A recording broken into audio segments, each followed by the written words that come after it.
Good evening, my brothers and sisters. Oh, what a day. What a night. Um, uh, Technically, it's still in our hands, but it's going to be a bit more challenging. As if you were hiding in the cave or just not watching, Arsenal just pulled up an upset because pretty much everybody's saying that they're going to lose this game in hand to Chelsea, but Chelsea's defense did show up tonight, and What just defense, Murray? They didn't have a yeah, defense. it almost felt like they wanted to throw this game away. It would I went past it. It's soccer, it's football, it's FIFA, but man, that was some horrendous defense. Like I said, I was telling the guys in the background, the 4-1 Brentford victory over Chelsea. It was more of Brentford just they played excellent towards Chelsea's defense. Tonight, Chelsea's defense, oh my goodness, Sarr, like he made Davison Sanchez slip ups seem okay compared to that defense. And then that penalty at the end he's pulling it like VAR. Like we have a lot to talk, but that is just fresh in our mind as they are level on points, but we have a huge goal differential, and we will ask the top 4 question. But a couple of people here that I want to big up Daryl, who's in the house. He says Chelsea again proving that you got to earn. Yeah, you got to earn the right. Yeah, Bryce is in the house. Mari, time to get my freak on. Yes, definitely. Carl is in the house. Evening, Mari and panel. How many of us knew that Chelsea would choke tonight? We need to get our head on straight and bring home. Yep, big time. Danny, the bun is in the house. He says, "Big up, Mari, big up Art, and big up Rez." Wouldn't be the first time they threw a game. Let's be real. Yeah. Ronan's in the house. Liverpool did us a huge favor yesterday. Big up Arthur and Rez. How are you? Good. Mark in the house. Like, sub, we do share. We will start with Rez. How are you feeling right now? I'm fine. I just it's the difference between knowing that something's going to happen relatively easily and something that's going to happen, with a bit more of a challenge, as you said earlier, right? I still have absolutely no doubt that we're going to get top 4. I still have no doubt that it's going to be done by the time of the North London derby. Arsenal are utter dog poo, right? They are so bad, okay, that it's just not even real. I mean, I remember when we were having our bad time in the 90s and how they were just light years ahead. It's almost reversed. Well, maybe not almost reversed, but they are as bad as we were in the 90s right now, right? They've got 1 or 2 good players, but they have no clue. Arteta has the tactical know-how of the thing that he resembles, which is a Lego minifigure, right? That's all he is. We've got no doubt. But after 3 defeats, they felt bruised, right? And Chelsea did them a huge favour. Tuchel's selection was ridiculous. What has he got left to play for this season to pick that lineup with Sarr in that defence, who is terrible? Yeah. Right? He keeps Havertz on the bench. He keeps Ziyech on the bench. I mean, why? What are you resting them for? The FA Cup final isn't for weeks yet. As a number of people saying they threw it. I mean, it's hard to argue with that lineup. This is the lineup that Chelsea are playing 6 games from the end of the season, right? You'd look at that and go, what's he playing at? That's not what I'm contending, though. But I'm still confident we're getting top 4. Top 4 is ours. It will be done by the time of the North London derby because Arsenal are poo. They really are. Yeah. King is in the house. We have your royalty. It's been a while, but it's always grandeur that you have returned. How are you feeling, King? We've got a king, Murray. We've got a king and a prince. Yes, yeah, Prince Iggy. Yeah. Yeah. This is royalty tonight. It's good to see you guys. Likewise. You too, mate. Good friend Mari. Mm-hmm. How are you feeling? Tonight's game proves one thing. Never, I repeat, never expect. Yeah. Yeah. In football, you can't. Because it doesn't work out. Never does. And let's face it, can you see Chelsea throwing a game like that against us? Never in a million years. No, never. Give it to Arsenal. Yeah. I couldn't explain it, but I just knew tonight, they'd catch us up on points.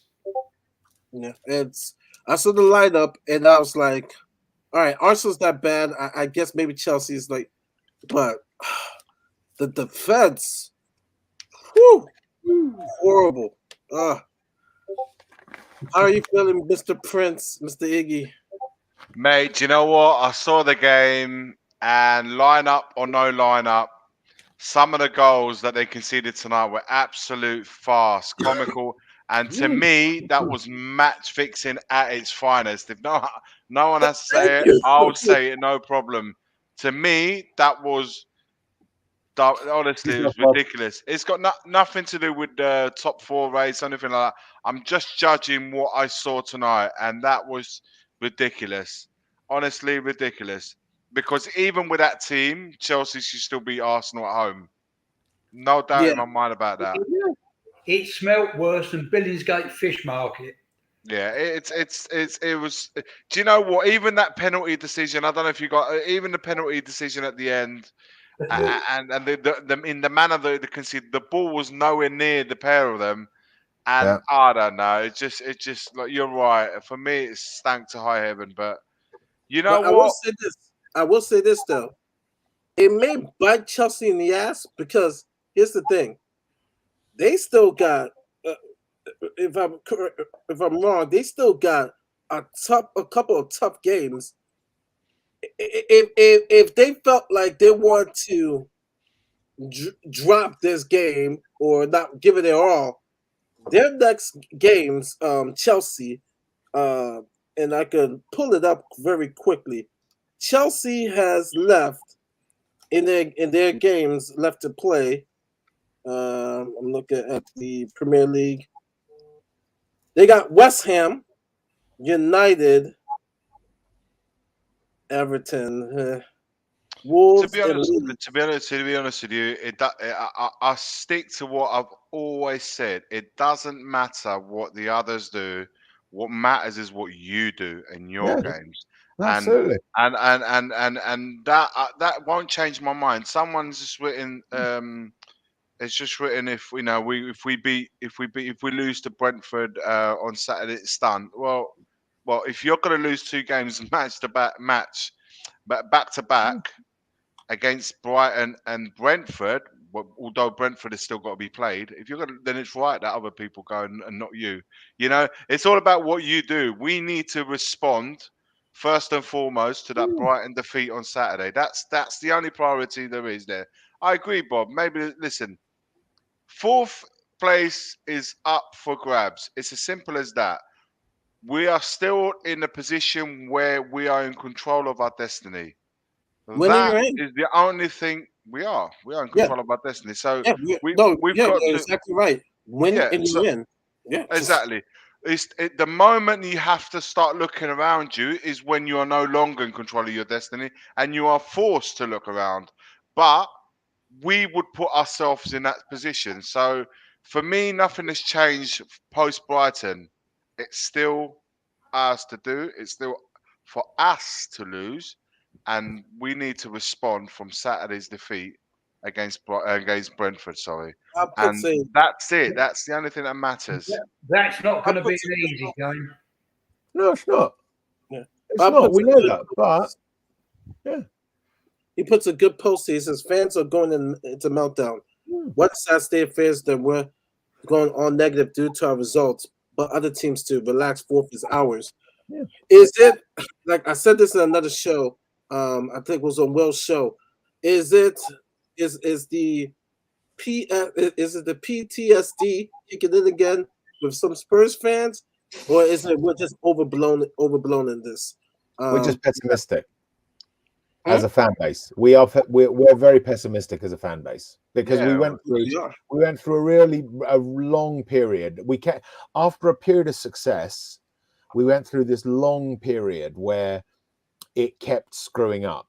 And we got this narrative that, it's built into our DNA to throw things away. Now, there's an element to at certain points in Spurs' history where we've had squads that have been, mentally weak. And I think that still exists. But the idea that we as a club, as an entity, have this propensity to sort of throw things away because of who we are, because it's Spurs, rather than the actual state of play on the ground at that time, is what has infested our minds, right? Do you know what?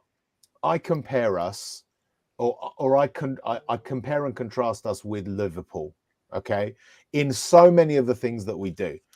The way that they scout compared to the way that we scout, the way that they run their club compared to the way we run our club, the way that their fans are compared to the way that we are. Their fans, they went through a period of real thing. They were in the 80s, they were the league champions. It was like them, and I can't even remember who else won the league in the 1980s. It was always Liverpool. Their fans, no matter what the situation is, they always believe. They always believe, right? They back their club. They say, no, our team's going to win it. We're going to do it, Liverpool this year, all the time, right? We've got to do that more. We've got to do that more. In the face of overwhelming evidence, we've got to do that more. We've got to say, we're going to do it. We're going to win every game, like Bob does, 4-1 every match. We've got to do that. Even if we know the situation at our club is a question of faith. We've got to be more faithful, if that makes sense, and not be so pessimistic. I know it's hard. It's really difficult not to be pessimistic. After all the blows that we've taken by that club, so many times they've disappointed us, but you pick yourself up, dust yourself off, and go again. And I genuinely do. Yeah. And Arthur posed you the same question. Our fan base, should we still be confident? Like I told when Iggy was saying, we still control our destiny. Win, and we are in. We win out. We are in. Yeah, I think we should be quietly confident. We shouldn't mouth off because we're not in a position at the moment to do that. But we're only ahead on goal difference. So all we've got to do is to make sure Saturday and the following games, the actual team turns up. And that Brighton game was diabolical. I sat there through that game, i.e. at the lane, and I almost cried. It was terrible. We looked like we'd been on the piss all night. Terrible. And, Saturday's game against Brentford, we should really come out the starting gate with all guns firing and sort them buggers out. If we do that, then there's no reason why we can't carry it through to the end of the season. Absolutely. But you've got to have your players turn up. Fancy Kane going to America in that week. He came back. He was obviously jet-lagged. Either that or he was pissed. Sorry about the language. I'm still angry over that game. I pay good money to sit over there and watch that team, and I expect them to play. But no, I'm expecting us to hopefully turn up against Brentford and hopefully put them to bed. Get rid of them. Yeah. Iggy.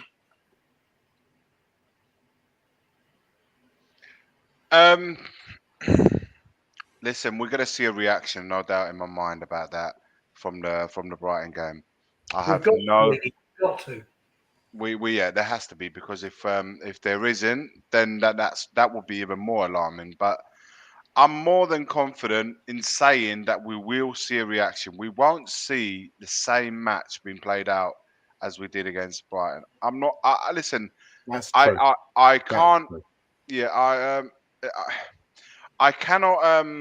I cannot understand. The only one thing that I wasn't able to pinpoint, even after days that have gone past since that Brighton game, is that lethargic feel that we had during the game. I can't, because it's the one thing that I can't pinpoint why that was seen. Because a bad match can happen. Things not going to plan, that can happen. The opponent's getting the better of you, or their plan becoming better than yours, that can also happen. What I can't pinpoint is that lethargic feel that we had in that match. And again, given that we've had no midweek game and so forth. So look, I'm just going to there's no point trying to still figure out Brighton. What I can, listen, as you guys know, I go to the training ground pretty much every day, or if not every other day. And the feel that I've got this week already is just that everyone's gone to ground. There's nothing nothing leaking out of the Tottenham training ground. It seems like everyone's gone real down a work mode, and all I can put it down to is that the manager was not happy on Tuesday morning. I didn't go there bank holiday Monday, but I went there Tuesday morning yesterday, and it looked like the players arrived way, way earlier than they were supposed to. They normally start around 10. By 9 o'clock, 8:45, they were already there. So they turned up. A lot of them turned up 1 hour before training was due to start. So that already tells me that they're going in deep this week. And I don't know if we're going to get the answer that the match will tell us that. But I already see the signs that it's completely different to what it was prior to the Brighton game. That can only be comforting knowing that, and that's it. That's why I'm of the belief that we will get a completely different reaction against Brentford. We have to, because we know that Brentford at home are a very, very good side. So that could work to our favour too, because we need that kind of team to play against. Yeah. Yeah, I think Kuva is in the house. Okay, Kuva. Mari. Sorry, I was running a bit late, mate, but I got here in the end. No, you were gonna say something, Arthur, before we start with Kuva? I just think that Brentford, obviously they're going to come at us at 900 miles an hour, and we've just got to make sure we're prepped for it. I think we will be, and I'm praying, we turn them over, give them a good hiding. That would be nice. Yeah, no, definitely. When we turn up recently, when we actually turn as a team, when we turn up, when they go out on the pitch with focus and energy and desire and commitment, we do well, right? What happened against Brighton is this is something that exists within the club, that occasionally, far more often than other teams, right? Other teams do it occasionally too, but far more than other teams, we step out onto that pitch and it's like, oh yeah, let's play some football. Okay. And it's lackadaisical. And it's just no focus, as if they're having a kickabout on a Sunday. Conte gets rid of that, and we can get top four easily, because you compare us to we're after 10 minutes, so I'm going to say it, the shit show that is Arsenal and the chaos that is Man United. There is no contest. I'm not saying we're a great team. We're not. Far from it yet. Lots of work to do. And Daniel Levy has got the crunch summer of his entire tenure ahead of him this summer. But compared to that lot, right now, it's It's in our hands. But if they turn up like they did against Brighton, okay, as if it's Sunday and it's like, Easter Sunday and they're just having a kickabout with the kids, right? No. If they turn up, put everything on the pitch as they're supposed to do, as they're paid to do, we've got it. That is the key here. That's what is in our DNA right now, is that potential for them to go, oh, yeah, is that a ball? Oh, I might go chase that. Maybe not, just like looking around, just as if it doesn't matter. Get rid of that, and we've got fourth, no problem. Yeah. Kuva is in the house, and Evening, I'm assuming that you saw the game tonight, Arsenal-Chelsea, and now what it means. So a couple of questions. What did you think of that game? And now, are we still confident? Still in our hands in regards to top four. We went out. I'll have to admit, first of all, I didn't watch the game. But busy talking with people anyway. But for us, it doesn't matter what the others do. It's all about us. Arsenal have lost three games before this tonight, so it's hardly like they're on this unbeatable force now going into the home straight. I think Bob in the comments has summed it up. It's short-term memories of the fans. You have to look at momentum. We've won 7 out of 10. We're going somewhere. We're going somewhere. There is purpose to the team. There's direction with this manager. You only have to think earlier in the season, we had Nuno. We'd won 5, lost 5. We didn't know what the hell was going on. There was no shape to the team. There was no purpose to the football. It was horrendous. We've now got purpose. We're going for it. We're on a good run. You have to look at that 10 games, not just one game. We are going places. When you've got momentum, the one thing that happens when you do hit a bump in the road is you will leave the road for a moment. When you land, it's a heavy landing. You just straighten up, get it under control, and back on the accelerator. That's all we're going to do. I'm absolutely convinced we're getting top 4. Just because we've had consistency, and we'll bring that consistency to the rest of the matches. Brentford's going to be tough, but I think we'll be up for it.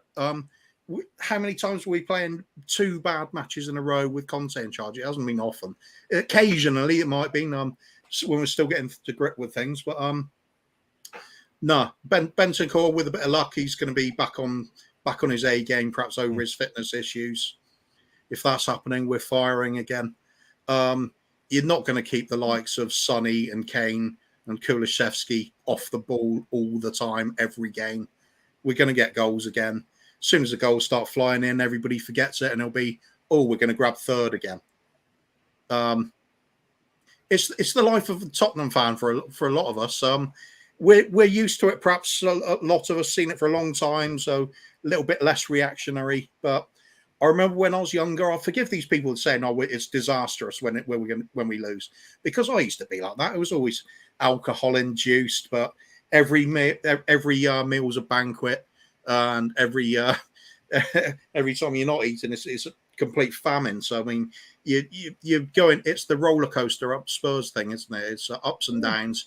Get used to it, but we're on an up now, and it's not just one game. It's that consistent run. So sod Arsenal. I don't give a toss what they did tonight. We're just going. That's all we have to worry about. Control our own game. We'll get fourth. That's it. So basically, Kuva, you answered the question I was going to ask the panel. So the Brighton loss, just a blip or a bump on the road to top 4. Would everybody be in agreement? Because is a blimp like a mix of a blip and a bump? Right, not a blimp. If not, it should be. Yeah, I think it should be. Right, not a blimp. Some people use to say blimp. Some people don't know bump on the road. I'll just jump in if I may. In my opinion, I don't think Conte will let last week's game upset the rest of this season. I think he would have laid into these guys, and I think they know exactly what they've got to do. If they don't, I think he'll have them out the side. Yeah. They should know. They should know that they are playing for their futures. Some of them as well. Yeah. Right. Well, again, putting the Levy factor out, but they should be thinking in those terms. They should be thinking in terms of, this is me auditioning for when the Conte era actually starts, which is the next season, right? And he should be basically saying to them, if you don't play well, I will kill you. I prefer to kill you, as he has said before, right? That is what Conte is going to do. Blump, definitely. Blump is even better. But that's what he's got to do. And they've got to turn up. And they've the time is over. They piss about far too much, right? Far too many of these sort of silly games, which I used to enjoy. I used to think, oh, yeah, that's really shows the humans. No, forget that, right? We're in a war here, yeah? 6 games, everyone a battle, right? Go out there and fight. If you don't fight, fuck off. Sorry about the swearing. Yeah. Well, that's what Conte said when there were 9 games to go. He said 9 cup finals. Well, I wouldn't say cup finals, but certainly cup games. They've got to bring that cup attitude. Yeah. Win, do not lose. Yeah. Absolutely. And I said this on Twitter. I posted this. Eric Dyer said, our greatest enemy is comfort. That Brighton loss kind of maybe humbled a couple of the team, humbled a couple of players, just to show that, hey, every game we got to be hungry. We got to stay hungry. It's now 6 cup finals. We should prepare as 6 cup mentally. We should be ready to go to war and win, including the Liverpool game. I hate the fact that we're throwing away. All right, it's going to be a loss. You know what? Yo, we want top 4. We need to go to Anfield and get something out of there. So that's our mentality. You know what I'm saying? Yeah, it's a tall order, but you know what? Our mentality is F that. 6 finals. Let's go. It's still in our hands. It is still in our hands.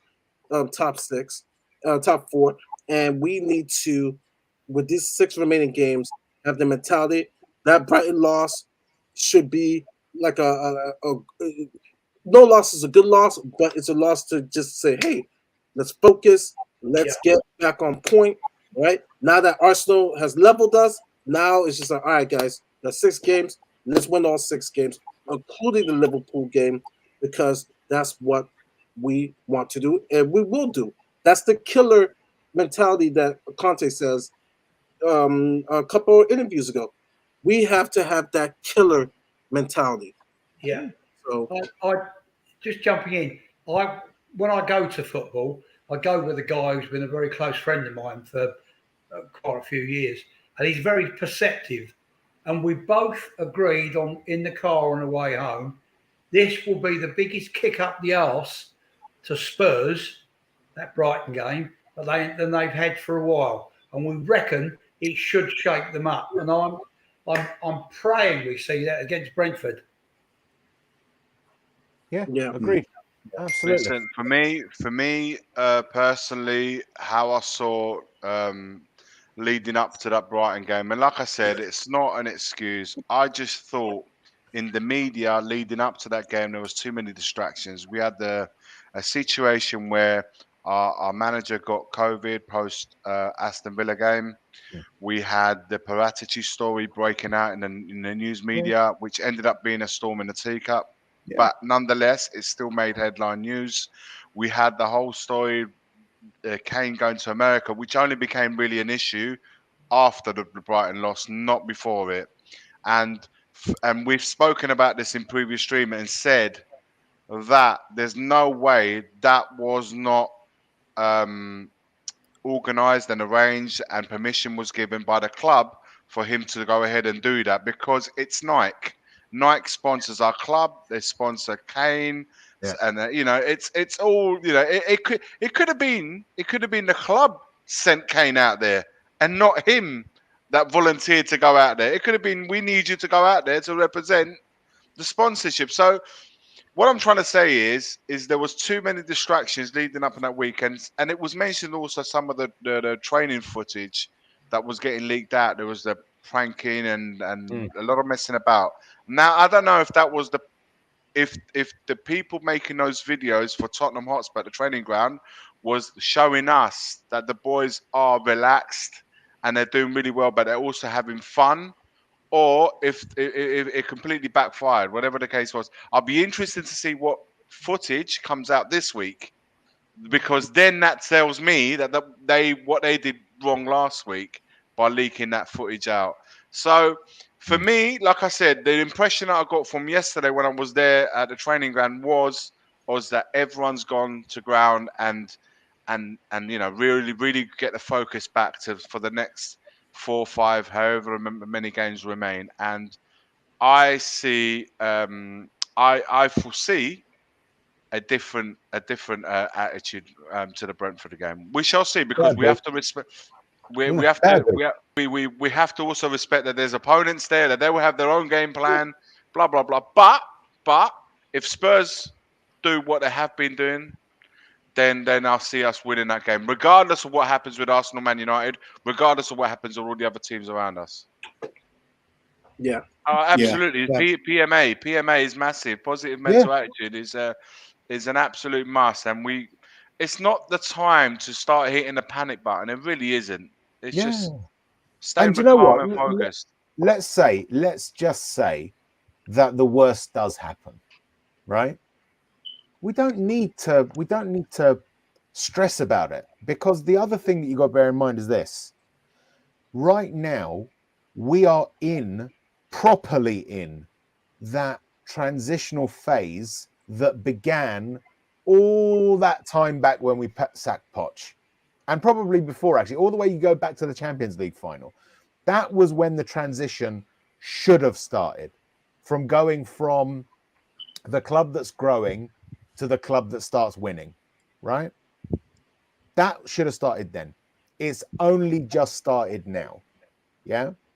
So if we don't get over the line this season, it's a case of we almost made it, but we're not quite there yet, because we're still going through this transition, right? As I say, Conte's era hasn't started yet. This has all been preamble to the beginning of Conte's time, proper time. And so getting top 4 is a bonus this season. Now, I know a lot of people say, well, if we don't get top 4, we won't be able to attract players. Like, yeah, we will. That's the thing, because Spurs as an outfit carry cachet, carry a certain reputation, and we can attract big players. Us having not attracted big players recently isn't because of the club, it's because of an individual. And we're not going to go to that point at this point unless we get there. So again, it all comes down to what happens in the summer, Champions League or otherwise. If we get top 4, fantastic. We'll be in the Champions League. We'll have European football, lovely, lovely, lovely. If we don't get it, it's fine. Conte is still there. The real meltdown should happen if Conte isn't backed. Yeah. Conte isn't backed. I mean, if he's not backed, he'll walk anyway, right? But if he's backed and he's still there at the start of the season, it's still going to be fine, right? Don't worry so much about top 4 this season. It's not the critical thing to worry about right now. Mark. You know what, Mark? Do you know what the weird thing is? In actual way, I mean, sort of, but funnily enough, we actually haven't. That's the weird thing. We've not actually had a real proper rebuild. We've been talking about more rebuilds than, as you say, shares face, but it's never actually happened. It's always been, yeah, maybe, we can think, change this manager, change that manager, bring this guy in, bring that guy in, scattergun transfer approach, all of that stuff. So I'm hoping that the hope really is that this is now the sea change, the watershed moment in Spurs' history over the last, during the ENIC tenure, that things are actually going to change. If they don't change, Levy is making a complete rod for his own back anyway. But let's just hypothetically say he does do it. If he does it, it's a watershed moment for Spurs. We've got Conte, we'll have transfers, we will start to actually make the assault and build the club into what it should be, what it's always been, a competitor. Right? So, yeah, we've talked about more rebuilds and shares face. Hopefully now we'll actually get one, is what I'm saying. Yeah, I agree with what you say, Rez. It sort of smacks of the rebuild is it's akin to that thing when you're at work and you've got a really big project you need to do, and you do all the little stuff constantly and keep putting it off and off, and that's all that's been happening at the club for a long time. Yeah. I mean, the fact we still even keep looking back at what Posh said about the rebuild is needed, and we're still talking about that. Still waiting. Yeah, exactly. You're saying that. Yeah. So, yeah, I agree with you. It's not critical that we get top four, in that we can still recruit players. Of course we can. We got Kulusevski, we got Bentancur, we got Romero without being in the top four. It's okay. We will find players.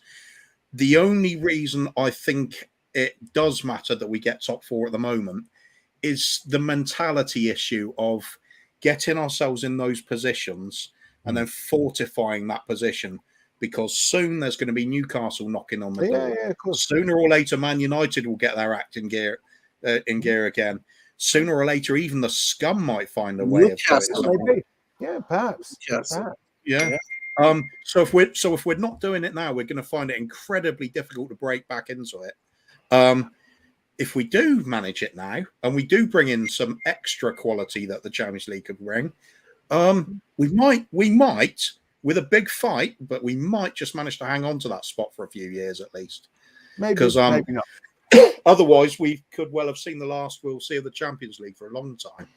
I think well, the one thing you do got to bear in mind though is that Chelsea won't be bankrolling their team anymore from now on. So that's one loss from that. You know, whoever buys them is not going to do what Abramovich has been doing. So there is that to sort of balance. You know, I mean, well, you could say what Danny's saying. What Danny's saying is, I mean, there's a point there. But do you know what the issue there is, Danny? Though, is that, and I think Luca might have said something similar as well. The issue here is that if there is excuse making by Daniel Levy, the fans won't accept it anymore. The fans will not accept it anymore, because he has never said that Champions League was the criterion for Spurs moving forward, right? He always said that it was the stadium, was, in his own words, the game changer, right? So and this would be addressed to Daniel Levy, if the stadium is the game changer, Mr. Levy, why have you not changed the game? Right? You can't turn around and say Champions League was the game changer, because that's not what you said all that time ago and have been saying for years. If the stadium is the game changer, change the fucking game.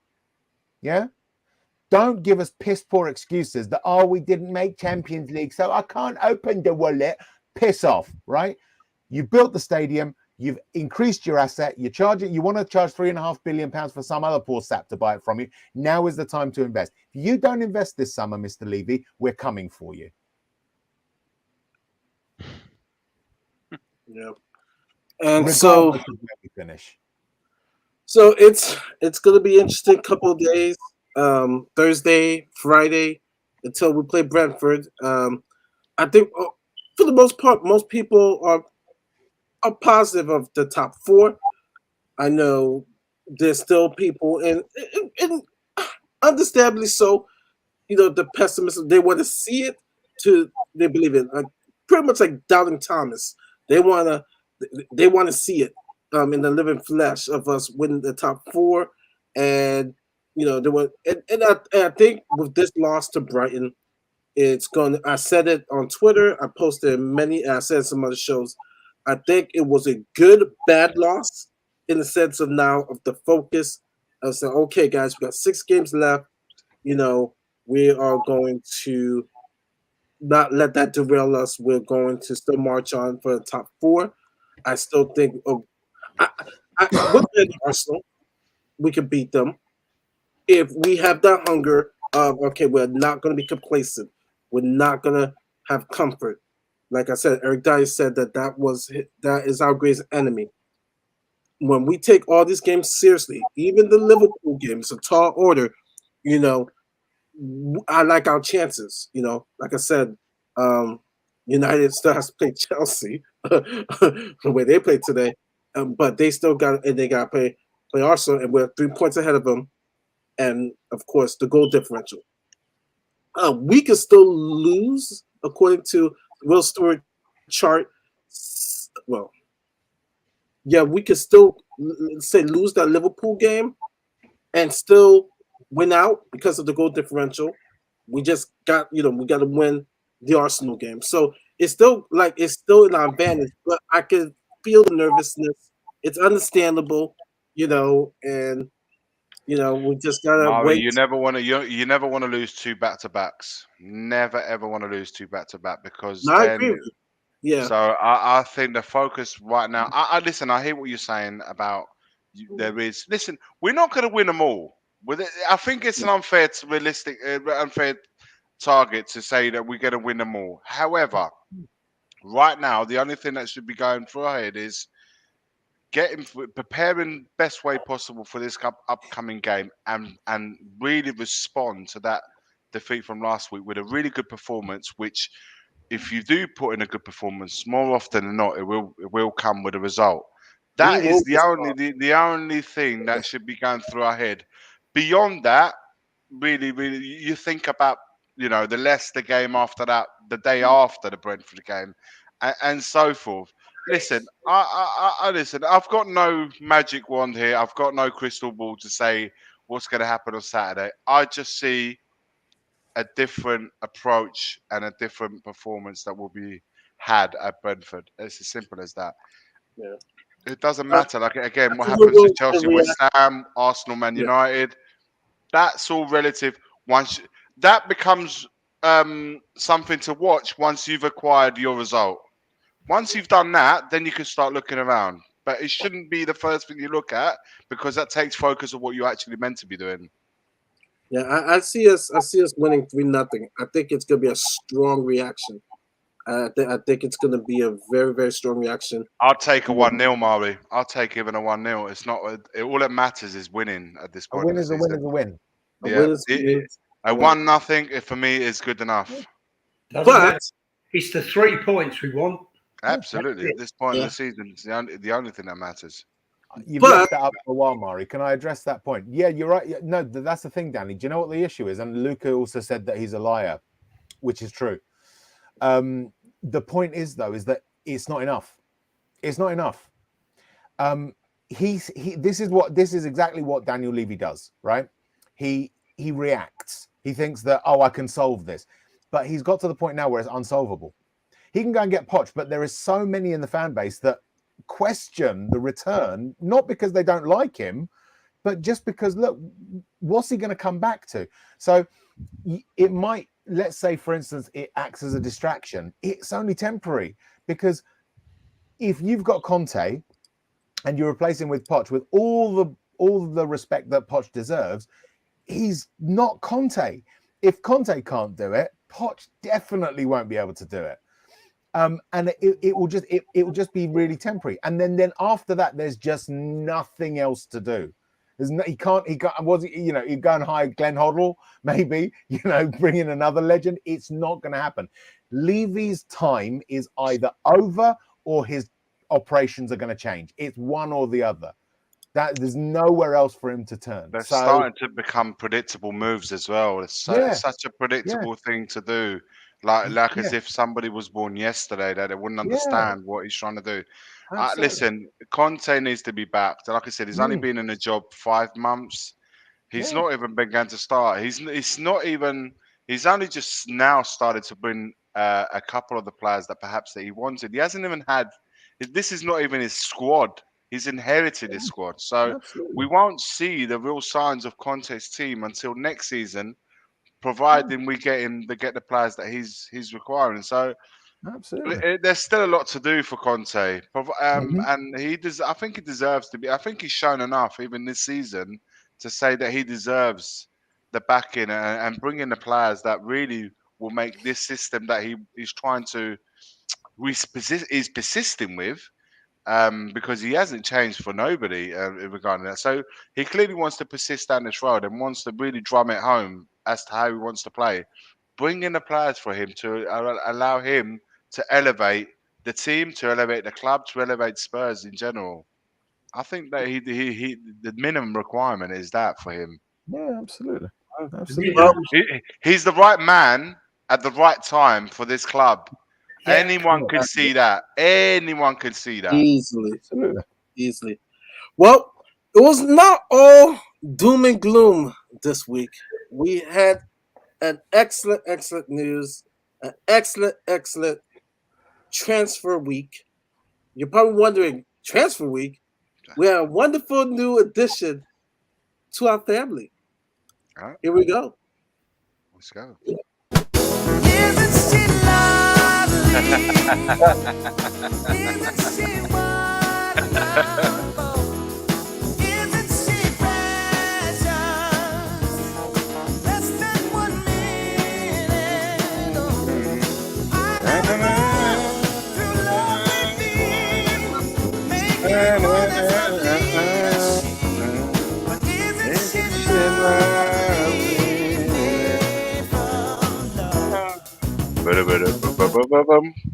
Love that song. Can I say we have Emma Raducanu. Yay. Can I say we have the most attractive fan base? I mean, we got Adele. I mean, we got Spider-Man. We got one of the great female tennis players currently as we speak. Emma, welcome. Welcome to the Spurs family. We'll take good care of you. We are a family through the ups and downs. We stick together. We take care of each other. But damn, we are a handsome and attractive group. Even with me in it. Yeah. Especially. And it is. Don't all disagree at once, will you? No. Nothing. And of course, the haters were talking like, oh, she's just doomed her career. But no, she has upgraded her career. Rez, what do you think of the great news? Emma is now a Spur. Yeah, good. Fine, wonderful. I don't watch a lot of tennis. Obviously, I know Wes couldn't give two tosses. No, it's fine. It's all good. It's always nice to know that there's another Spurs fan out there. You know, it makes me feel less alone. And on cold, lonely nights. So yeah, good for her. She's made a good choice. It shows that she's got some class. So yeah. Let's hope her winning ways rub off a little bit on the club and the team. I hope so. Yeah, absolutely. Rez, you are fit. Yeah, Rez is fit. Thanks, Mark. That's so sweet. That's lovely of you to say. He's pushing too young. Legally, she's 19. I made sure of that. She's 19, so she is legal technically. Yeah, I'm old enough to be a dad. For sure. Do you have a feeling her kit man must have been heavily influencing this decision? Probably, yeah. Probably. But she's rocking it, man. Look at this. Like, she's playing tennis. Of course, you know, everybody loves Sonny and Kane, but Emma's in there. She's the most attractive one in the club. Sorry, Pierre Hoiberg and who's the Betancourt and even Winks. I still fancy Jan Vertonghen more than her, though. You know what? Super Jan, yeah, I would say that. Murray, She's there's rocking. no answer to what Rez just said.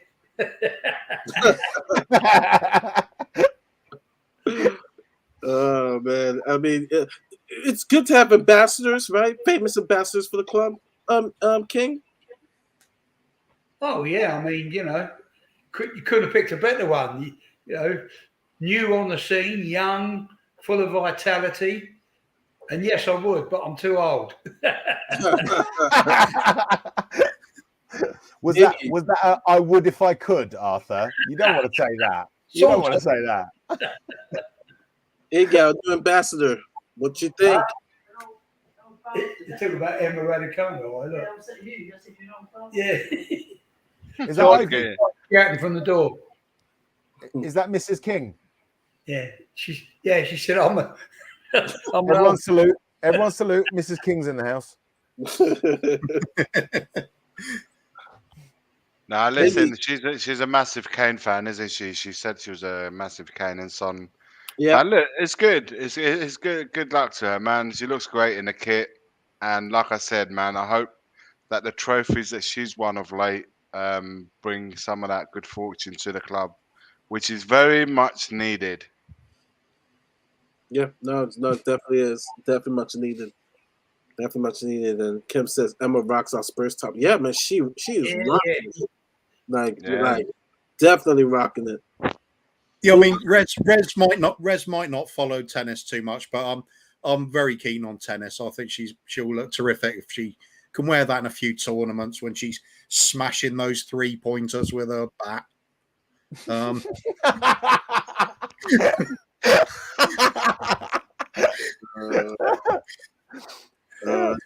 There's no curse. I might watch a bit more tennis. I look forward to seeing her dribbling on the tennis pitch. You know. Can we start her over Emerson? Someone says, does she play right wing back? Yeah. Rather you did the starter over Emerson, rather under me. Oh.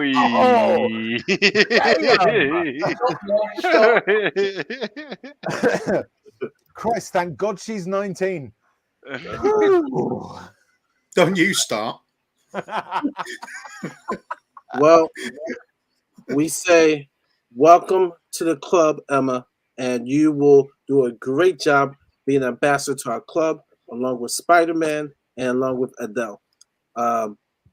Adele is always repping our club, so I love it. And the haters can hate while we continue to be the most attractive, sexiest fan base of all the world. So, oh yeah. So now it's time to get to these rumors. Is it bullshit or are these rumors true? Here we go. Rumors. Look at all these rumors surrounding me every day. With you, I just need some time we get away.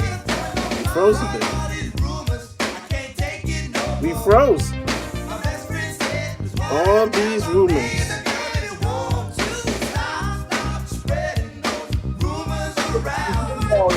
I'm frozen. You're frozen. We're all still here. I have frozen. I think your stream just got shocked by Arthur.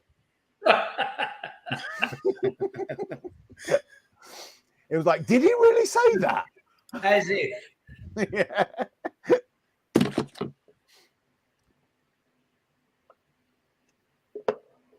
He's still there, Mari. So Mari's not here. He's got Rez, new host. So, so welcome to Rez's Love Lounge. Rez's Love Lounge. That alone. We're not going to do rants. Not going to do rants tonight. Yeah, it's not quite as raw as Mari's, although I'm sure Arthur will do his best to make it so. I think you're gonna have to change the title more. It'll have to be more like Rez's Lech Centre or something like that. Yeah, something like that. Yeah, Rez's Lech Centre works. I like that. Yes. Rez's Lech Hub. Rez's Lech Hub. I like the word hub because I'm a civil servant, so we use hub a lot. What else should we talk about, gents? Obviously we've got no graphics. We can't bring any comments up because none of us can actually control the stream. We can't even end it. This will keep running until such time as the internet breaks or Mari comes back. So we could have a quick game of count the shirt. Do you know what we can discuss, guys? Skippy signed a new contract. Yes, how do you feel about that? Yes, a new contract. Yeah. Happy? That's like a new signing. Yeah. I'm Okay, very great. pleased with that. Yeah, right. So the rules of Rez's Lech Hub is that you only give one-word answers, right? So Iggy, give us a question. Right, Skippy's signed a new contract. How do you all feel about it? Good. Yes. Fantastic, brilliant. Next Next question. question.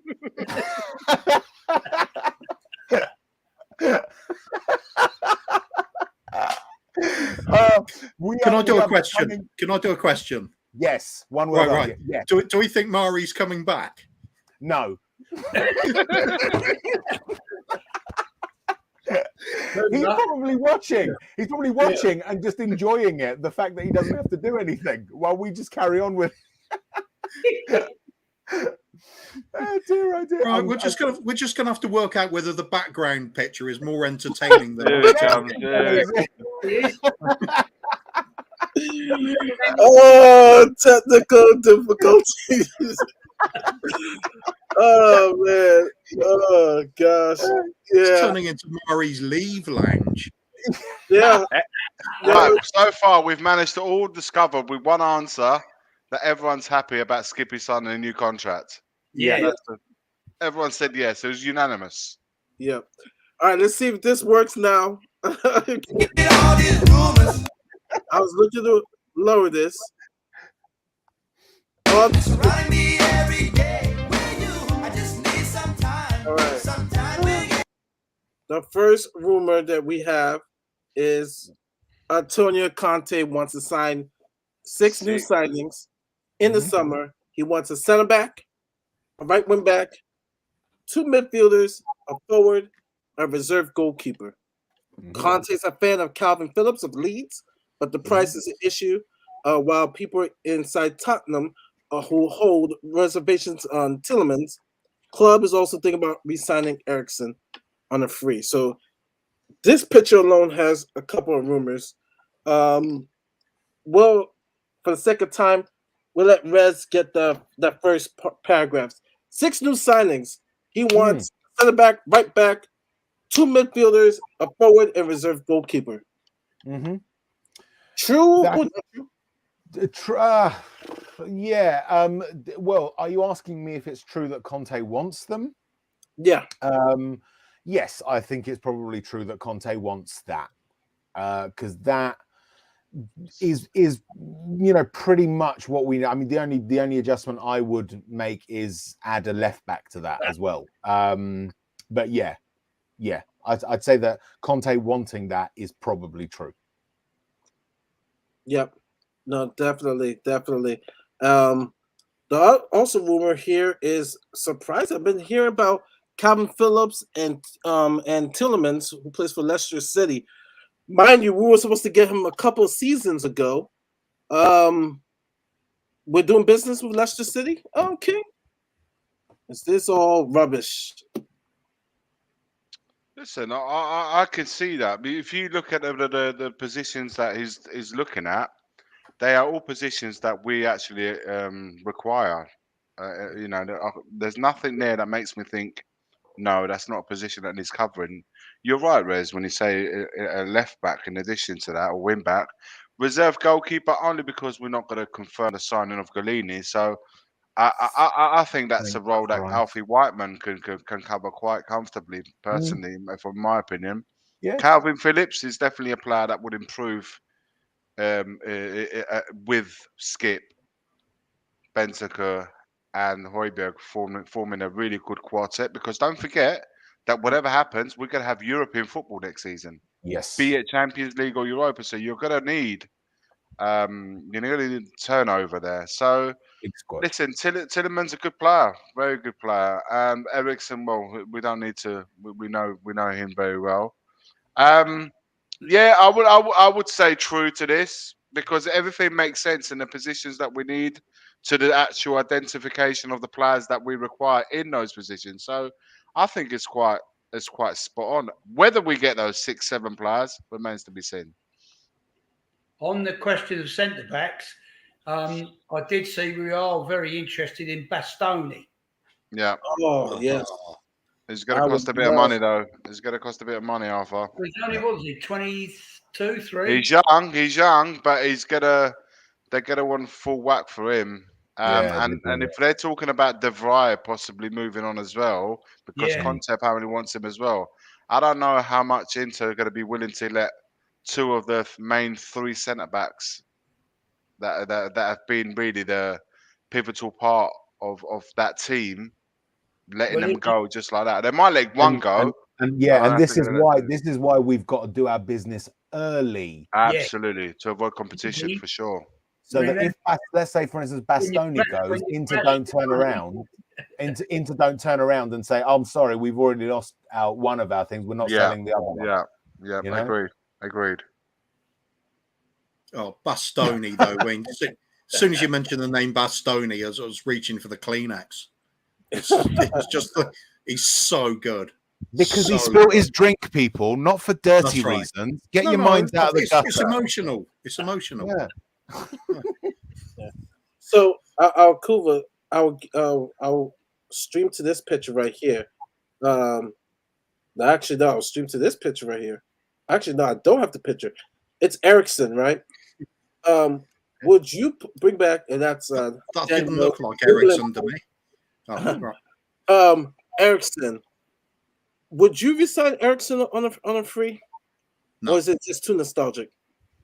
I think it was the right time him going. He'd sort of fallen out of love with being at the club. I don't think you're going to rekindle what we had with him in the first place. He's a great player. I absolutely wish him the best, but I don't think it's wise to go back. It's not going to work out well again. It went stale. It's trying to rekindle something that's just gone, as far as I'm concerned. So wish him the best, but I prefer to keep the fond memories from when he was playing well for us. Yeah, I agree with you, Kuva. I think he's had his day. You know, he was in his 30s now, isn't he? yeah. Now, he wanted to leave Spurs. Why would he want to come back? Why would we want him back? I mean, it's different now, isn't it? It's different. The reasons he left, the reasons for him coming back are completely different, aren't they? He knows he's got to restart again. He's been given a new lease of life, and his whole career really, as from what happened in Denmark, has completely changed. You know, he's had to really take a step right back to start again at Brentford, and now going to Spurs for me wouldn't be move back. It would be a step up for him. What I would say is, whilst I agree with you guys, say we should move with an attacking midfielder and with a new lease of life and all of that. What you would get with Ericsson is three things. One is experience, even though he's 30 years old. Two, he's already worked with Conte only last season, winning the Serie A. And three, he'll be a free transfer. So whilst we're in a trajectory of a slow build or a rebuild, whatever you want to call it, we would have a player to see us through that transition, whilst we then identify and spend the money on an attacking midfielder when we need. So what I'm trying to say is, whilst we need 6-7 players and we've only got a budget, you won't be blowing any of it on an attacking midfielder, because you'll be getting one for free for this season and next, whilst we then sort out the positions that we actually do need to sort out. And then in a year or two, we can then go and get the attacking midfielder that we desperately require for that position. I don't know. It's just, this is how I'm thinking about it, guys. Bremer, guys, I've been speaking about him for ages now, for a while.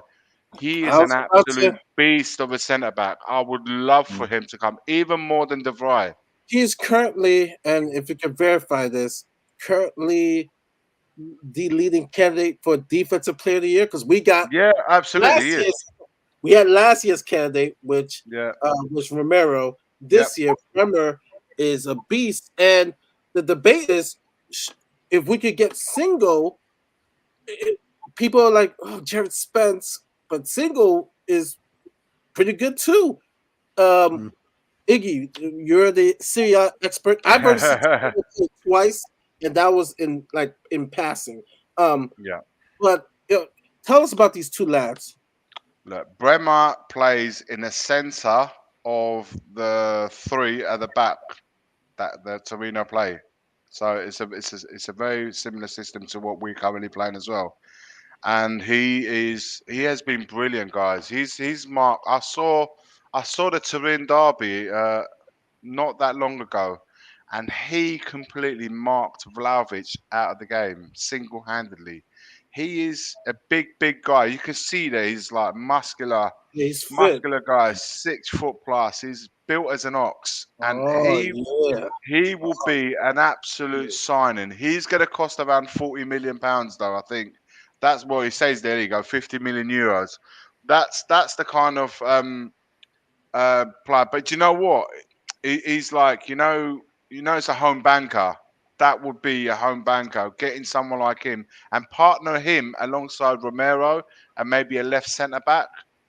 I don't know. I don't know if it's going to be Bastoni or I mean, that trio would be awesome, Maybe. Alex. Oh, That would be an absolute awesome. You need to spend a bit of money there, but you would have a fantastic trio. And what an upgrade that would be. Singo is what, he's 21 years old. He plays as a wing back on the right hand side. 6'3", another big lad. Also you're adding inches in height in our defensive lineup, because I always feel like we don't look quite we're set short. pieces, defending short. corners. Yeah, Yeah. I think we have a relatively not a big presence in defending set pieces. These two guys will definitely help us doing that. Singo is really good at going forwards. He's up and down that flank, and he will for sure. Bearing in mind, he's not the finished article. He's 21 years old, but he would be a vast improvement to both Doherty What do you and think, Emerson. Iggy, from Danny's comment? And like I said, I don't know much about. I've heard about Bremer all year. I don't know much about Singo. He's not the finished article, but he has the physicality. He has the presence, and he's really good at going up and down that flank. Of course, he needs working on. But you know what? At 21, you won't find the finished article. If you want the finished article, you need to spend the money, and this is where the fine balance is between going and buy a ready-made player, like probably someone like Bremer, De Vrij is, but you need to go and spend the money for that. Or do you buy? I want Frimpong right about. Or do you buy somebody that's 21 with potential, and then you make him that defender that you want to be? I mean, we spent 30 odd million on Emerson, and he turned out to what he is. So I don't know, guys. Ricky, I would get that pair though. I would get him. one quick question then. What Yeah. do we do with Romero? What do we do with him? We keep playing him at right centre back where he has been playing. Well, if you bring these other guys in, No, this guy here on the right to your screen, he plays centre. So he would essentially be playing the position that Dyer is currently occupying. And the guy to your left that we're looking at, Singo, he's a right wing back. So he'll be taking the place of either Emerson or Doherty. I reckon it's going to be more Emerson. Listen, Spinazzola is that's with levels. Danny, that we're talking about levels now. We saw what Spinazzola did in the Euros, and he would improve tenfolds that left wing back. injury. He's come back pretty okay from that injury. That terrible He's injury. come back. He's only recently come back from that injury. So bearing in mind how long the Euros ended, he's only been back a few weeks ago, month, like properly into playing again. He needs to find his rhythm again. But listen, he was playing out of his skin in the Euros because that was the time where he was looking to a new challenge, his big move. Unfortunately, he got injured, and that kind of ruined everything for him. But we all saw at the Euros what the guy offers in that wing back role, and he'd be brilliant.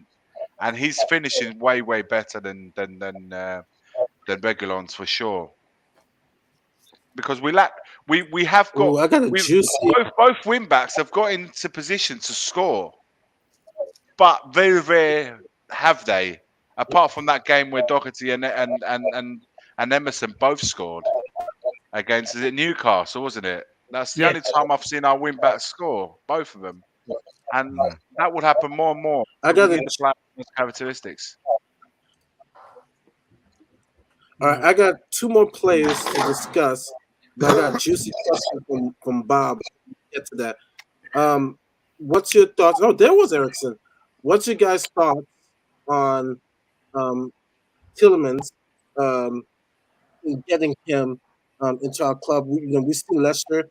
There are games where he is a, I mean, you can't miss him.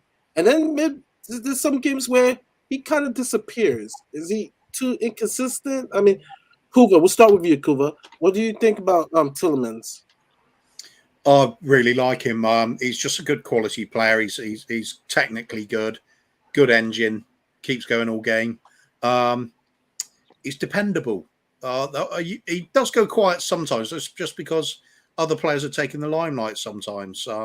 He's filling the gaps when needed, and it's like it's one of those cog sort of players. He helps the team to do what it needs to do. He's not always in the limelight. He can chip in with these goals that will be outstanding, or a tackle that is outstanding, and he just reads the game well. He's just a good quality player. You want to have these dependable sort of players in your team. Fits at many roles, but I mean, playing from a deeper sort of position, I think he's probably at his best. He's good at picking out passes.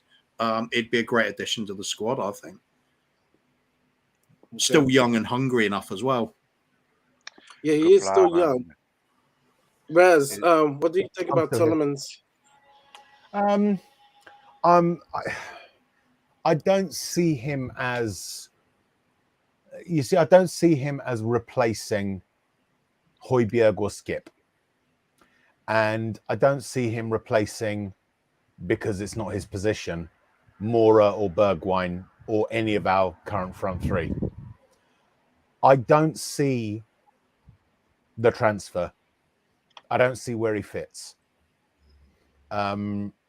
Similarly to Ericsson, I don't see where he fits, because I know we all talk about oh, we need a creative midfielder.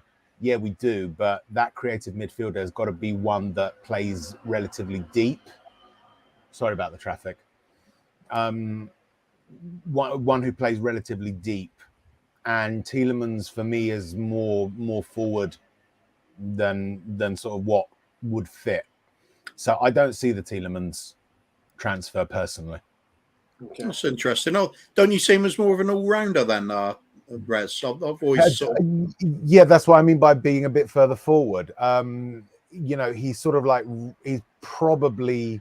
he's a number 8 rather than a number 4 or a 6. Fair. So it's sort of and Conte will either want an out-and-out attacking midfielder, which I also don't see him playing, or someone who sits deep rather than someone who sort of sits on the center spot, if you like, as their sort of default position. And that's where I see Tillemans. I don't see how he fits. I really don't. See, part of the reason I like him is because he seems very versatile to me. So any of the others drop out, he fills their role easily. Maybe. It's just a feeling I've got about him. I just like the way he's just good technically with everything he does. I'm quite, again, like I've said before, he's just not one that's often going to catch the eye. Regularly, he's just doing what the team needs. You need some of those players sometimes. I agree. I agree. It's good to have a versatile player, definitely. But I mean, aren't there better options out there for that versatility, perhaps? To be honest with you, it depends what kind of if Conte goes ahead with this current formation that he's got going on, or if, like when he was at Inter, he reverts it to a 3-5-2, where we have one sitting in and 2 midfielders joining the attacks, which is what Ericsson and Barella were doing at Inter, with a 2 up front, which in my opinion will probably be Son and Kane. So then you would have that extra midfielder, that number 8, if you like, which Tillemans would feel perfect. That's only if. Yeah. Conte's going to play 3-5-2 more often. Yeah. If he's playing, Well, it will give him the flexibility, Wes. It will give him the flexibility. Don't get me wrong. Don't get me wrong. I'm not saying Tielemans wouldn't fit a particular system, but right now we're in a position where I think we need to be looking at players that fit the default position first, and then bring in versatility. So then, if say for instance we get, so say we've got 3 of that sort of deep lying midfielder in Skip, Højbjerg, and Bentancur. Yeah. We should be looking for a 4th one of those first as a central midfielder. And then if, say, January comes along and, we're using 3-5-2 a bit more often, then you can say, okay, fine, we should get someone who's... Because bear in mind, Tielemans is getting into the prime of his career as well. He's going to want game time. If 3-5-2 is not the position we're going to be, the formation we're going to be playing most or more often, he's going to be on the bench a lot. How likely is it that Conte is going to want to bring in a player that's going to cost that much just to keep him on the bench more than he plays him? That's the other thing. I think we need a player more like Maddison than Tielemans, the way I see it. But listen, we'll have to wait and see. There's a lot of names at the moment that are getting thrown about, absolutely. And it's hard to identify how many of those are true. The last name, I was going to say, we get the 5 subs coming in, which is going to be really important in regards to rotation. Ben brings an excellent point. But the last person I've seen, I'm going to say this, and I talked to Iggy about this in our December transfer preview. And just look at his season, his comeback season of actually staying healthy. But at one point, I still believe, pound for pound, he's probably the most talented Italian attacking midfielder, let alone player on the planet. Liverpool, who makes smart buys, clearly, I mean, they make smart buys, are seriously interested in this player, along with Spurs. And we've been linked with this guy a couple of years, but he's had 2 devastating injuries, and that is Zaniolo.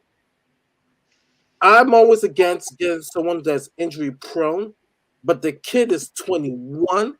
He has played plenty of games. He's also been injured, some serious injuries. Do we take a chance on this guy, Iggy? I'm gonna say yes, because if he stays healthy, which he is doing this year, this guy, creativity, scoring. He also plays defense. He tracks back. He could be the attacking midfielder that Conte wants, because Conte wants Kane to step front. He doesn't want him in the 10. He wants an attacking midfielder. Iggy, your opinion. This guy, he's done... Right, let me start with the negative. The negative first. He's done both ACLs in both knees at only 21. That's not good. These are facts. You can read that up. But it's not good. The kid is talented. It's undeniable that he's a talent. He can play on the right where Kulusevski plays. He can play on the left where Son plays. He can play in the number 8. He can play in the number 10. The versatility. He had defense and Bastoni on roller skates. This guy is talented. His versatility of playing all those attacking roles is scary for such a young player. He's got an almighty left foot. He can score goals, create goals. Listen, he's got it all. He's got the whole baggage.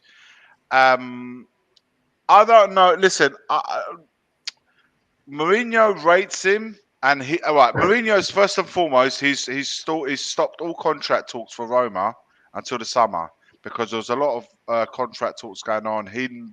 Zaniolo being one of them, but he's blocked that now. He said, "Look, I'm not going to discuss any while mid-season or during the season. We will discuss everything." So that could have annoyed his entourage and his agent and stuff like that. They wanted to kind of get an idea before the summer. Now it looks like, well, if you're not interested in talking to us, then we have the liberty to look elsewhere, which is it's fine.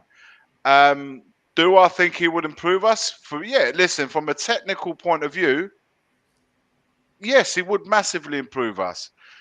The intensity of the Premier League, and given his injury past, it would be a gamble. I wouldn't say it wouldn't. I'd be lying if I didn't say it would be a gamble. If you can keep him physically intact, find the way to keep this guy physically intact where he has his own specific I agree, Cody, totally. Yeah. Where he had specifically a training that's just for him, boy, you'd have yourself a player. I really do. But I don't know how much he's going for now. He's going to cost quite a bit, I imagine. Well, just jumping in there, Iggy, we're supposed to be looking at Lautaro Martinez again. Yeah.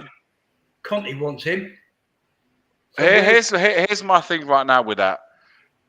Inter Milan have currently got five forwards in that team. 5. Imagine we can't even get a backup to our first striker. These guys got 5. Now I think the director of football, Marotta, he's got ties with his old Juve team, and I think he's going to try and get Dybala this summer on a free. If that is the case, then it'll be 6 forwards having a team. That's too many.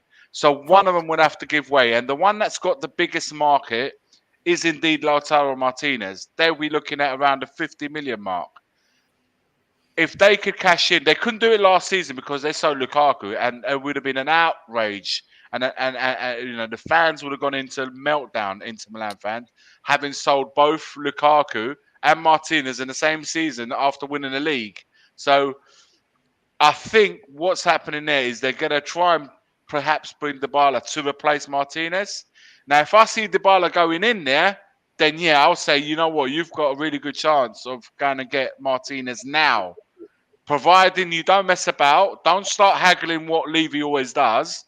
If he's worth that money, spend the money, get yourself the player. Because I saw him in the derby against Milan in the semi-final yesterday, and he looked absolutely awesome. He was on fire, and he will create a really good partnership with Kane. Or why not? It will give the possibility even to rest Kane and play Martinez. But he's a player, Alpha. Absolutely, he's an absolute quality of a player. McKennie. And McKennie who has worked with Bentancur before. It would be a great partnership between him and Bentancur. So that's another one that they say Conte is really interested in. Mari's currently injured though with a broken ankle, I think, isn't he? Yeah, but he's supposed to be back. His rehab is going well. That he should be back. World Cup year. Work will be very important for the United States national team. So let me remove this. Bob has. Sorry, I apologize, Will. It is broken foot, not ankle. My apologies. You're right. Bob has put up a good question. It is a question for the panel. Preview to one of the questions on In the Wall Saturday night. Would Conte getting us 4th this season rank higher than Redknapp got us there for the first time? Well, Conte yes, because he's done it in a smaller gap. So he's been there 5 months, and Redknapp would have done it in a season, having brought in his own players. Would you guys not agree? He should be back by the end of April. Listen, Will, I like McKennie. I think. Sorry, let's just answer the question, guys. I think Allegri was trying to get rid of him. He was trying to. If you remember, we had this conversation where that Juventus was trying to sell. Now we're complete. Juventus was trying to generate enough money together. They were trying to generate enough money together to buy Vlahovic, and McKennie was one of the players who had the biggest market at Juve. Juve ended up selling both Bentancur and Kulusevski to us, which allowed them enough money to use to go and get Vlahovic, which is what they ended up paying 75 million for. So McKennie, obviously, combined with him getting injured, but I think McKennie will probably end up leaving this summer because I think Allegri has another mindset of what he wants in midfield. McKennie would be a good addition to the team for sure. Yeah, He would be. He would be a perfect number 8 for Spurs. He's really good at getting into the box. he scores goals. He scores goals, but what he does, he gets into the box off the ball. So a lot of his runs into the box are off the ball. So he's really good at going in there. I noticed.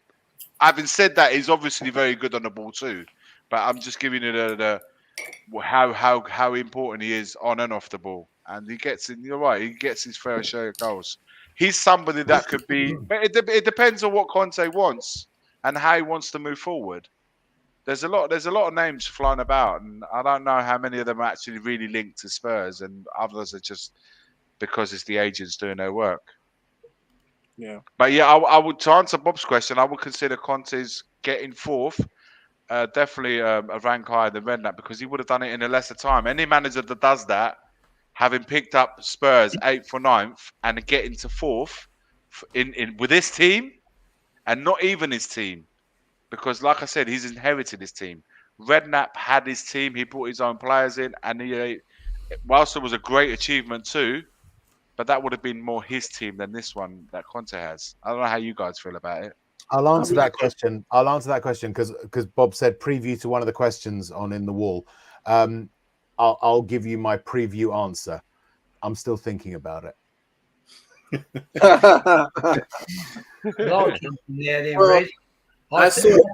I think Conte's one is better for the simple reason is he's inherited the mess that was left to him all in this one season. And in the short space, 5 months that he's been there, he's worked wonders. So, yes. Yeah. If I'll just quickly go, then it's a good way to introduce Stell on the question after that, isn't it? Yeah. Big up Stell, by the way. I actually think, it's a bigger achievement. I think Redknapp's biggest achievement for me was when he took over the club after Ramos went. We were shambolic. We were playing awful football. No chance. And the way that meteoric rise we had up the table. Okay, we finished 8th, but it was a really solid 8th, and we were playing good football by the end of that. And you felt like we were going to go on further, and you really felt like this fabled top 4 at the time was there in the future, close future. You had a really good feeling at the end of it. I think that was Redknapp's really good achievement at the time. Conte's working wonders this season. Half a season with a shambolic team again. What a turnaround. Okay. Same question to you, Stel. Welcome. You're in the house, in the lounge. Evening all. Answer this question, and then I have to throw this out there. Your current feeling now that you saw that Arsenal has leveled up. Oh, don't do that. We were having fun. So Chelsea threw the game away. But answer this question first. I liked you when you dropped off the air a while ago.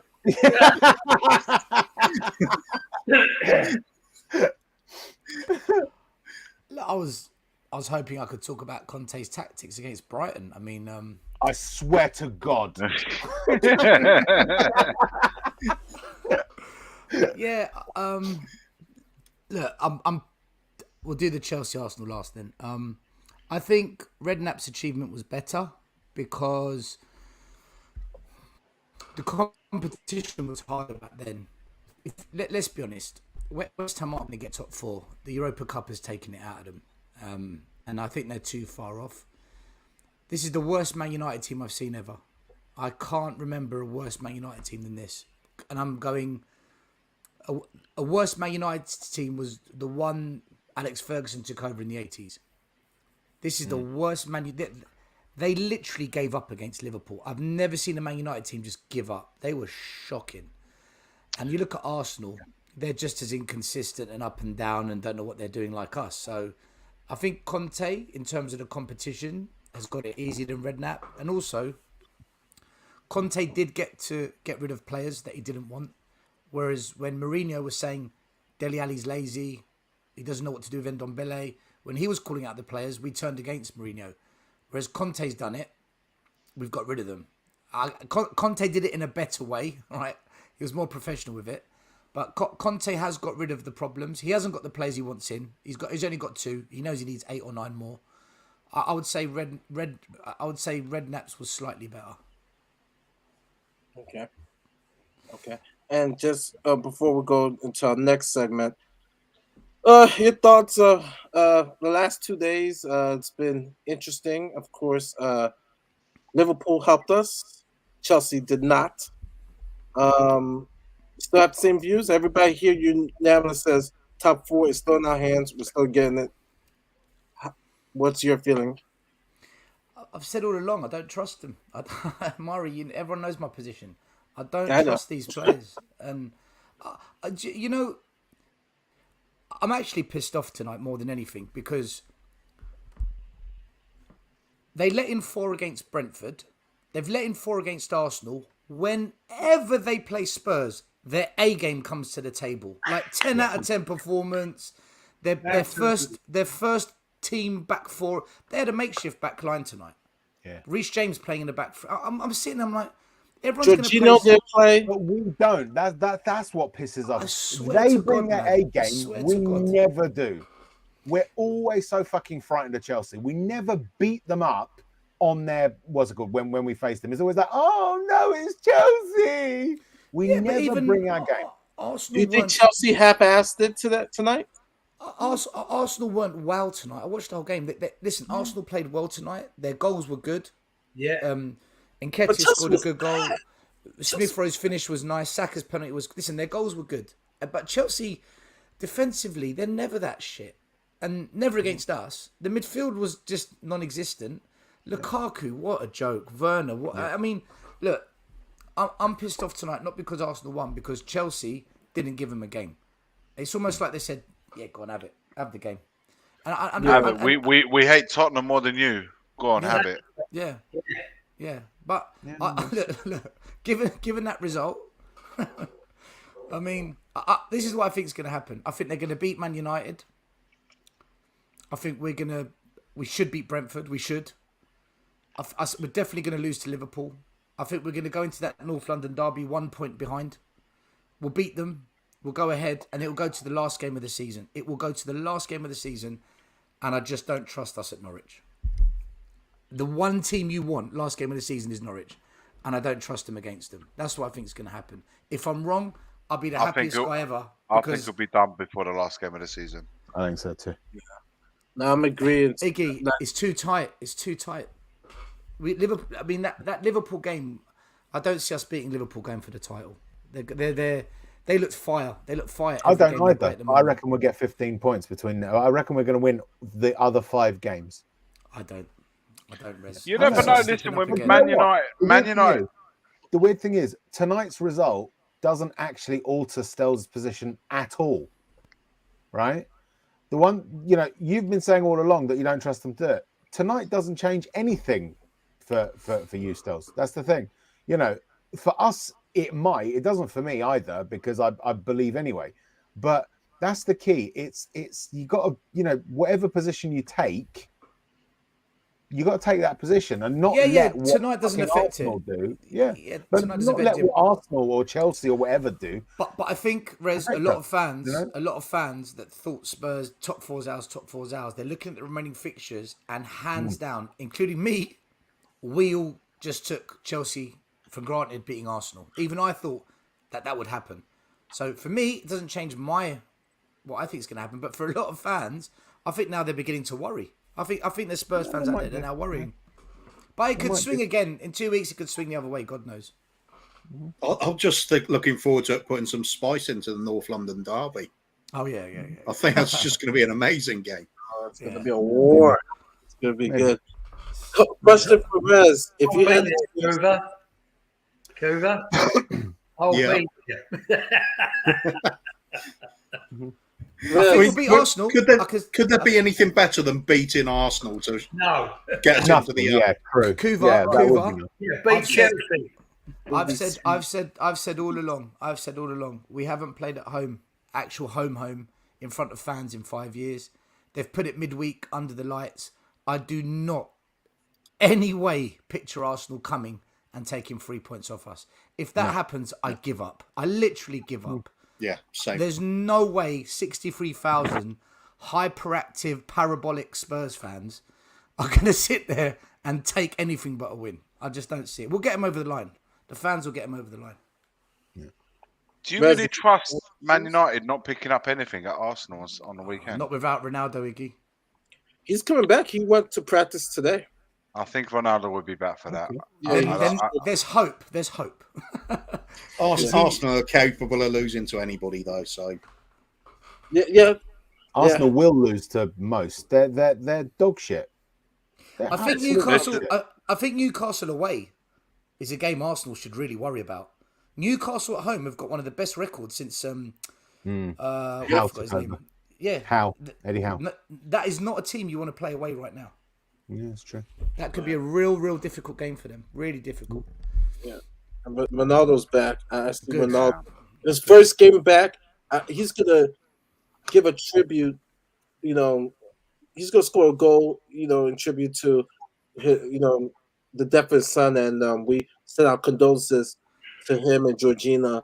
And it was really classy what Liverpool fans did. The 7th minute, they sang "You Will Not Walk Alone" yesterday, which was you love to see it. There's much more important things than the game of football. And so we send prayers and just hope during this difficult time of just healing for their family, because it's always tough to lose someone in your family, let alone a child. So definitely, but I could see Ronaldo, Saturday, really okay, doing what he loves best to kind of heal, and that's playing football and scoring a hat trick. It would not surprise me. I would not be surprised if he scored a hat trick on He's Saturday. got a good record against Arsenal as well. So Yeah, it would He's not. like Kane's Leicester. yeah. Yeah, Unlike the entire Man United Football Club, Ronaldo actually has some motivation going into this game. He's playing for his son. He's playing in the name of his son. Whereas the rest of them, The thing is, it's got a bit. It's got a bit of sweet. It's the arrival of one kid and the departure of another in the same. That's the bottom line. He had twins, didn't he? One lived and one hasn't. So it's a bit of sweet. But look, beyond that, moving it more to footballing stuff. He's got a great record against Arsenal, and he's definitely got to want to unleash. So I'm fully trusting that he'll unleashes on them, because we know that if he decides that day is his day, he will batter anyone on his given day. So and he's proved that many times he can do it on his own in this Man United team. Yeah. He did it against us on his own. So True, he did. He really did. yeah, one good thing it's worked for so many people when you are going through a moment of grief is just utterly throwing yourself into something else, getting your mind on it. And for Ronaldo, what better is there than football? Go and score a bucket load of goals against a clown outfit that he scored 1 million against already. I mean, I've often found. I mean, it's not to the same scale, but I've often found that beating Arsenal heals my pain as well, and I think that's true of most of humanity, actually. I think so. So yeah, it's a good opportunity. In fact, we should start just roasting them now for the North London derby. Yeah, we can use my my rub spice when we roast them. I've got some really good rub spice here. Nice. That's mild. That's mild and smoky. Mild and smoky is not what you want. You want painful, hot, resin tortilla chip level. I've got two. burn doing, sensation. I'm doing Yeah, Texas that's what barbecue. you've got to do with Arsenal players. You've got to rub it into every crevice on them, basically. That's what you've got to do. Proper branded Res's Lech Centre chili. Yeah. I actually grow chilies. I don't know if I'm sure some of you know. I actually grow chilies, and what I do is that with the fruit at the end of the season, I will dry a lot of them and then turn that into chili powder. So I could produce. I've got a special one this year called Apocalypse Chocolate, which isn't quite as hot as the Carolina Reaper tortilla chip that I had, but it's close. It's about 1 million Scoville units. So what we could do is I could harvest all of those, turn them into chili powder, and then we could use that to rub all over everything related to Arsenal, and have fun with that. Why don't you call it the shelf side sizzler? Yeah. Yeah. As a brand. Or the shelf side shitter. Yeah, I don't think Sainsbury's would That's swap after. that. That's after you. Yeah. Hello. I'm interested in having my chili powder in your supermarket. Would you be interested? Of course. What's it called? It's called the shelf side shitter. Yeah, there you go. I'd buy that. I would buy it. I would buy it. I'd give it a go. I would say there's a nice ring to it, but it just gives it a new meaning. Shocking. That's shocking. Bob, we know you are definitely taking the lead of removing the pessimism that's in our fan base of the top four. But I can understand people watching tonight be like, oh shit, Chelsea was supposed to smash Arsenal. And they just gave them 3 points. Like, no, that defense was horrible. What did you think about tonight's game? Match fixing at its finest. Match fixing. It's crazy to think. I mean, if Arsenal how do I say this? Would tonight's result affected our mindset of the Brentford game? No. We need to win anyway. We need to win. So it's all about us. Secondly, Bob, it puts more pressure on us, to an extent, but the players. Top four's pressure though, mate. If they can't handle that, then they get out of the kitchen. Get out of the kitchen. For me, 7 wins out of 10 says to me there is something there to stay up there. Secondly, we have to be honest. When we thrashed Villa, everyone, and I mean everyone, and well, not everyone, but most of the people came on and said, we were lucky, we were shit, we were this, we were that, we were lucky to come away with 4-0. Aston Villa thrashed us. Let's be honest, Arsenal was shit today. They weren't great. I said that. Chelsea were worse. Yeah, no, echoing what Stel said earlier. Chelsea were worse, but Arsenal were shit. There's nothing, I've not watched anything tonight that makes me think, you know what? Yeah, Arsenal going to win every single game now. Yeah, me neither. Exactly. That's the point. They were shit. They were shit. And this is what I'm saying. Is everyone really that confident that Arsenal are going to beat Man United on the weekend? I don't know, man. No, probably not, Iggy. Probably not, Iggs. Because, Man United are shit. Ronaldo's back. There's a bit of motivation there. Ronaldo always turns up against Arsenal. Man United always turn up against. But you just don't know. But it's irrelevant. We need to win. We need to win regardless. And I've said this to Stel, and I'll say it now. If Arsenal beat Man United and beat them well, and we don't beat Brentford, then a bit of doubt, or I wouldn't be as 100%. I still think we'll get fourth, but I wouldn't be as confident. And I think that's only natural, that if you're dropping 4 points in 2 games, six games, or if we draw, then it's potentially five points. And then Arsenal got back-to-back wins. Suffice to say, you're not going to be as confident. But right now, I'm 100% confident we'll get full. And what Stel says, Stel's, you're right. Yeah, absolutely. They did have to stop the rot. But funnily enough, that probably does worse for them over the long term, because it was a case of they'd lost 3 on the bounce and it was like desperation time. It's like, we cannot lose this one. Now that that's gone, that pressure that you have to win this one is now gone. And Arteta, being the arrogant twat that he is probably, especially with that kind of result, he's probably bigging himself up. They'll go back to, the weaknesses will come back because there's this impetus for them to not lose another one, and I think that'll give Ronaldo, let's call it Ronaldo United. That'll give Ronaldo United every opportunity that they need. Do you know what? If they'd lost today, I'd actually bank on Arsenal doing Man United. I'd more likely to do Man United at the weekend if they'd lost today, is what I would say. It could work the other way as well. Arsenal could get some confidence from this. And I've got to be honest. Out of all the teams from first place to 10th, I'm going down to Brighton, Man United are the worst team. I don't know how they're even 5th or 6th. I don't know. What against Norwich? They almost blew it against Norwich at Old Trafford. Yeah. Norwich. It's because it's Ronaldo United. But somebody fairly useful keeps turning up and getting a hat trick. Yeah. They're awful. Yeah, and they've got talent. They've got talent. It's the thing that makes them awful though is that lack of cohesion. That's their problem.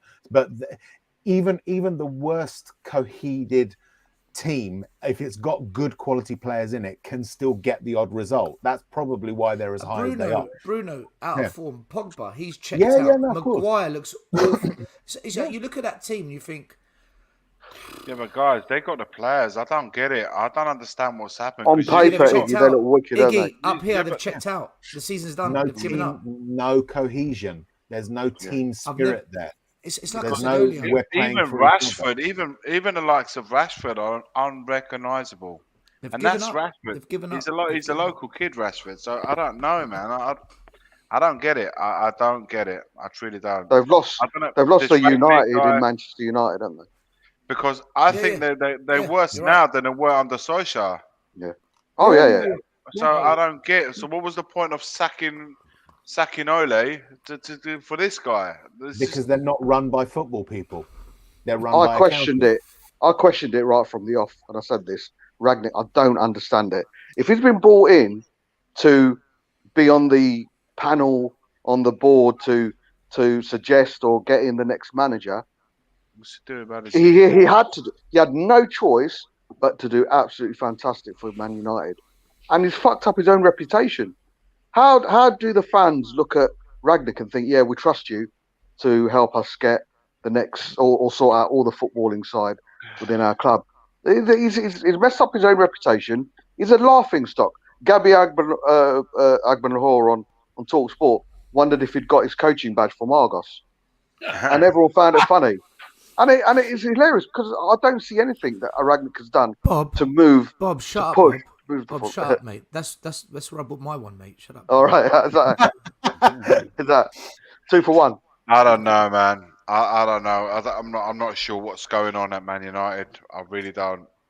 It's very simple. It's very simple. They're run for corporate interest. This is the thing. The Glazers, what their entire business plan was when they took that club was to extract a certain amount of income from it every year.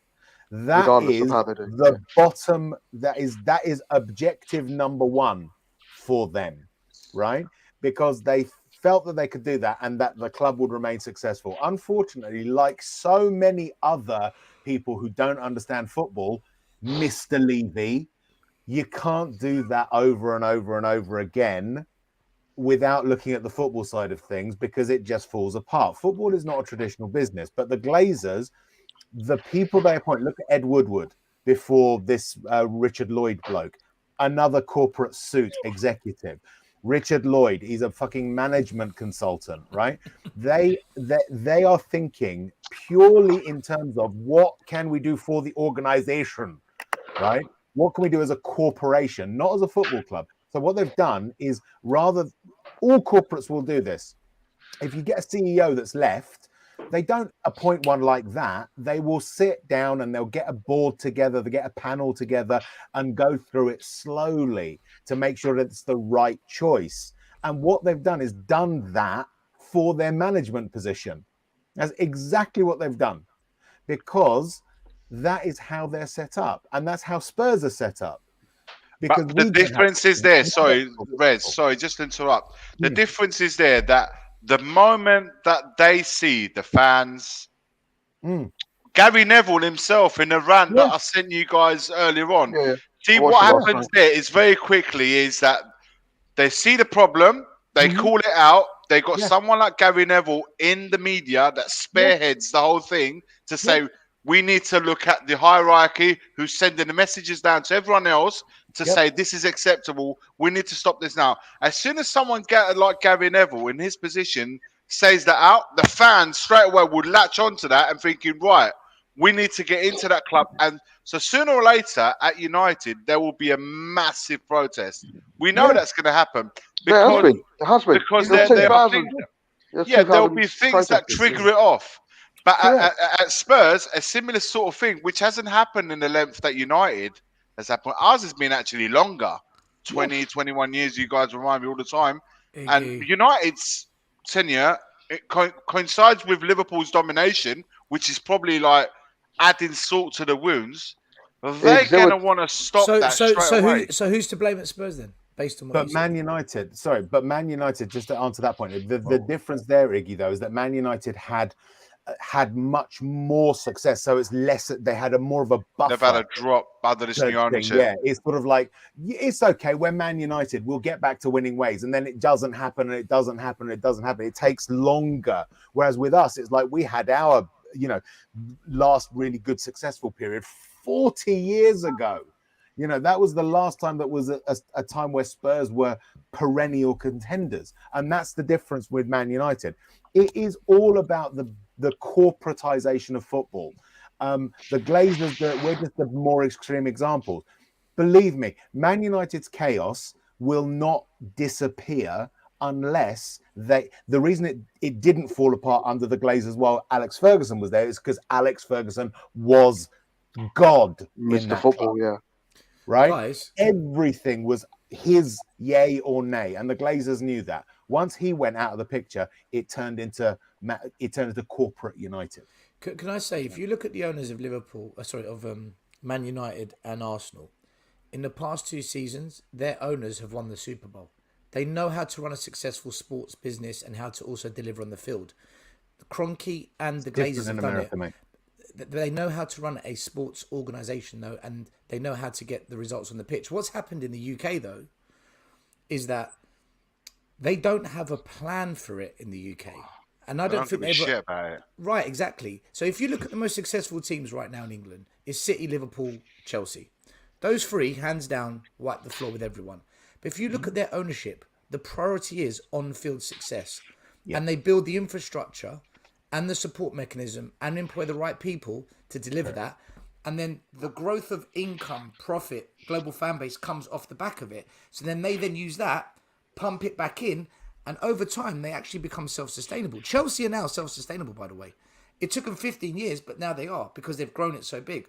The problem we've got as Spurs is, and the same problem Arsenal have got, and the same problem United have got now, our owners do not have a long-term plan for on-field success. Yep. And that's always been my biggest gripe. And that's why simpler than that. That's why I'm leaving out ENIC out. That's why I've been leaving out ENIC out. They don't subscribe to the adage, the old adage, you've got to speculate to accumulate. They don't believe in that. That's why their entire model going all the way up the chain, all the way up to fucking Tavistock Group is not about going out there and actually taking a risk in order to build something. Everything they do is about buying an asset that already exists and just adding it to a portfolio. That's the big difference. But when we do spend, we spend it normally, we spend it badly. And the reason is there's no long-term plan. Because if you've got a long-term plan, when you buy someone, you say, right, that fits the plan.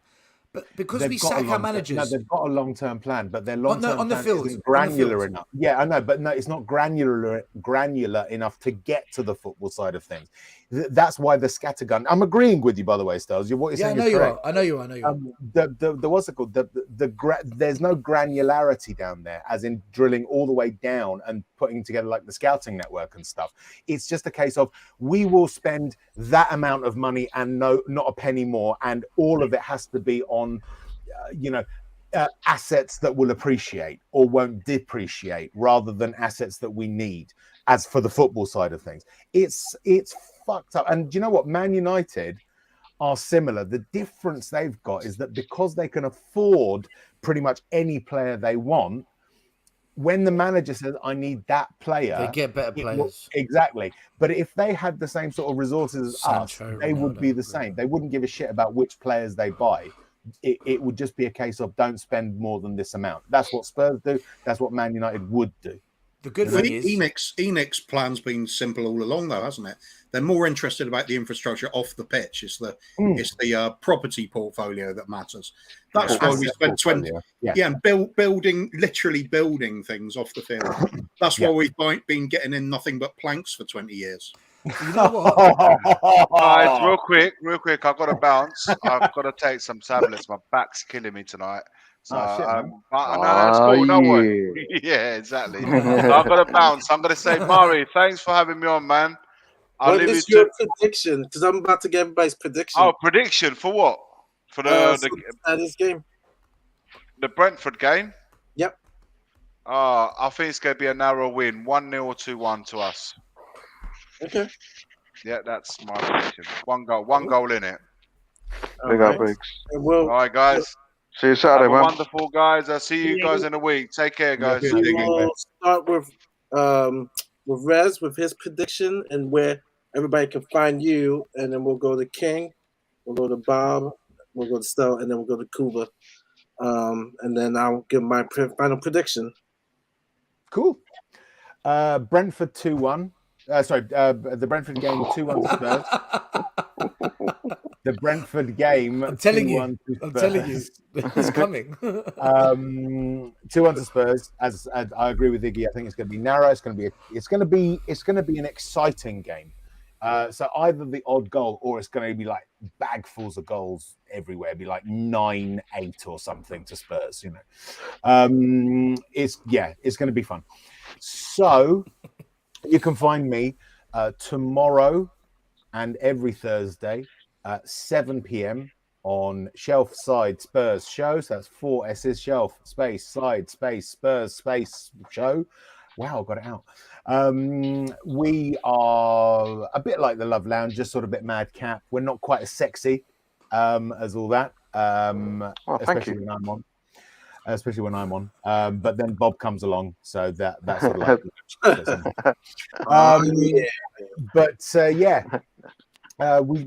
We talk about Tottenham. We'll be previewing Brighton. We have a lot of fun. I do a rant every so often. Go back and watch last Thursdays if you don't get the chili references. That's when I ate the super hot tortilla chip and did a 5-minute afterburn, which was amazing. And we've also got a Monday morning show, Mondays at 10 a.m. With Alan and Barry, where we look back on the results of the weekend. So do tune in for that. And if for some unfathomable reason you want to follow some of my ramblings on Twitter, you can find me at @bat_Spur. And that's me. All right. The King has returned, and he has returned with his wise wisdom of prediction. What do you see happening on Saturday? I agree with Rez. I think it'll be 2-1 to Spurs, but it'll be a fraught game, end to end. Well, I think we'll come through and get the 3 points. Okay. And where can people find you? Well, as you know, I've been out of circulation for a little while. I'm coming back as soon as anybody else invites me. You'll find me on some of the other shows, but I'm back on yours as the first one, Mari. Back. King is back. Back again.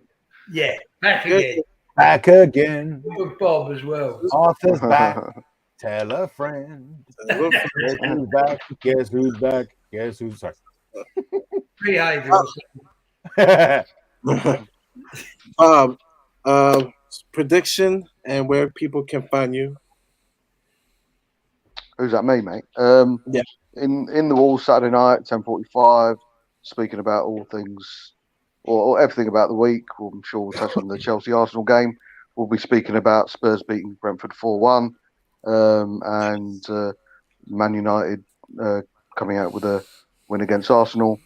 We'll be talking about, we've got thumbs up, thumbs down, and thumbs sideways. We're speaking about football irritations and other things. Random shit. Any conspiracy theory this week? We'll get to it, mate. It's anything goes towards the end. Stell was invited, but it's got a Greek festival. Fucking priorities, man. Yeah. Because Greeks celebrate Easter. Yeah. Yeah. Fucking hell, man. It's a myth. He just made it up. And washing my hair would have been good enough, Stell, than making up some festival. Yeah. I've got the rub for the meat. I'm doing Texas barbecue. I'm doing Texas. I've got a smoker. I'm doing brisket, short ribs. Who's the lucky lady?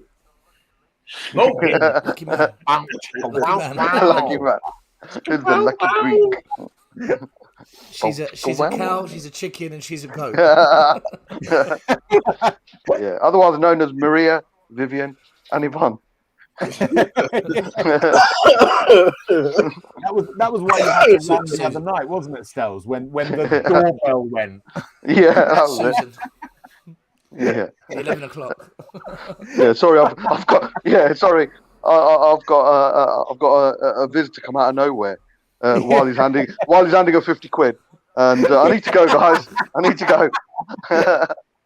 I'll be back in half an hour. Yeah. I thought we weren't going to talk about our private lives and tell everyone what we're talking about privately. What's going on? Nah, fuck that. Yeah, fuck that. Yeah. So, score and where can people find you?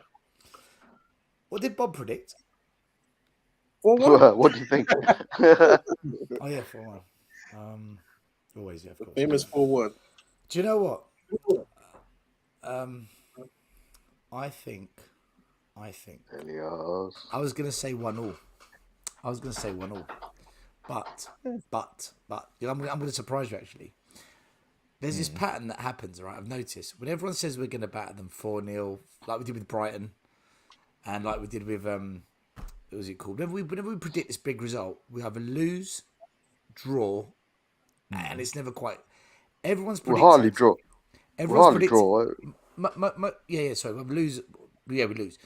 Everyone's predicting a tight game, which means we're going to batter them. I'm going to go 5-2 Spurs. Oh, you. Hell. Sell should have festivals more often. Fucking hell, man. I think. Excuse me, I've got to use the loo. The shelf side shitter.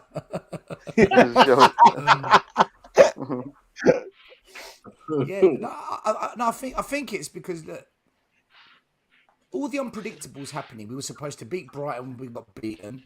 Arsenal were never meant to lose 3 in a row. Tonight they're meant to lose to Chelsea. They battered them. Everyone's saying tight game. I think we're going to clobber them because everyone's getting it wrong. That's my logic on this. I haven't actually thought about what I think is going to happen in the game.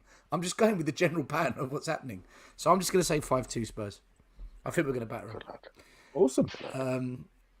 In terms of where can you find me, Friday, Tottenham away with the American boys, Michael and Jacob, United Spurs of America. I might try and get on Bob's show if I can. Just get on my mobile phone, jump on for 15-20 minutes. And just then make sure that the girls stay out of sight. Yeah. It's Easter. We don't do that. No. Yeah, Monday, Tottenham Normal podcast. Arthur, if you want to come on Monday, you're welcome, mate. Let me know and I'll send you the link. 8:30. Mate. Yeah. Send me the link. Yeah, I would know. Feel free to jump on. We've got a special guest, actually. Yeah, you're welcome, mate. We've got a special guest called Phil. He came up to Iggy and I. When I can't remember the game we won, but we won a game. And he came up to us and goes, "Oh, I love your shows." And he mentioned everyone else's shows. "Oh, you guys are Newcastle. great." Newcastle. And I took his number, said, "Do you want to come on the show one day?" He's like, "Go on then." So he's coming on Monday. So he's never ever done anything like this. So we've got Phil on. So that'll be a good one. And then at some point next week, I'm doing a show with Henry, Sava, and Will. But that's it. That'll be good. Yeah, that'll be Yeah, good. that'll be good. Oh, that's going to be fire. Always fire. Oh, my God. Fucking hell, man. I'd love to be on that. Got to do some training. Well, I said to Henry, actually, he's up for it.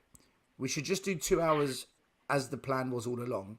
Then the last kind of hour, just get Spurs fans, like YouTubers, just to come on for the last hour and do it like that. So I think that's the kind of plan he wants to go with. So never been on the stream with Sava. I'd love that. Yeah. I've never been on the stream with Sava. Bring your A game. Yeah. Bring your A game. Oh yeah. As always. Kuva, Yeah, your prediction and where can people find you? Right, prediction. I'm listening to what Stel said, and I was thinking the same thing. To be honest, I think it's just going to be one of these wild crazy games, Yeah. chances galore. So 0-0.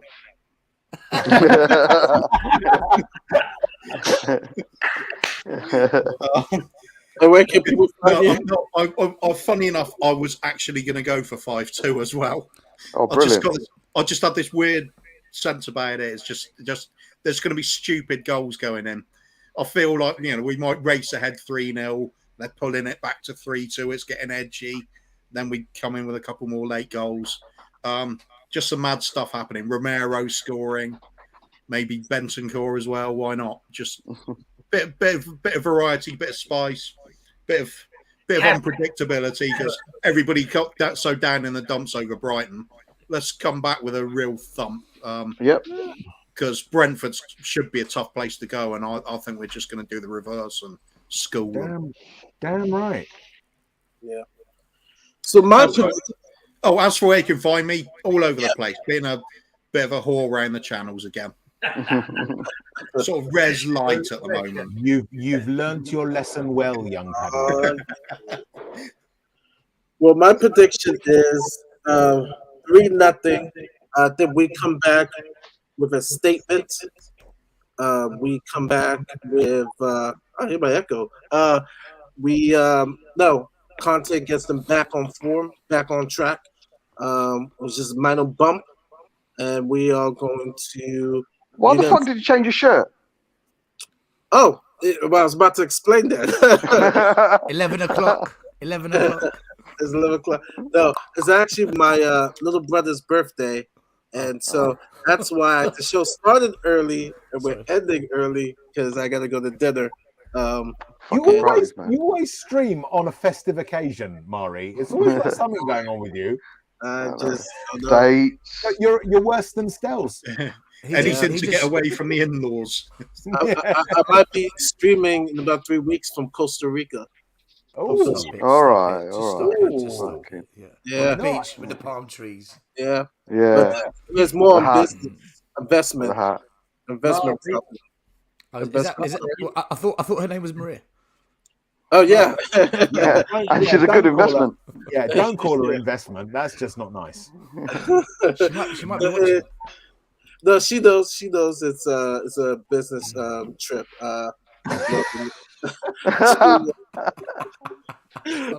Stop fucking hell.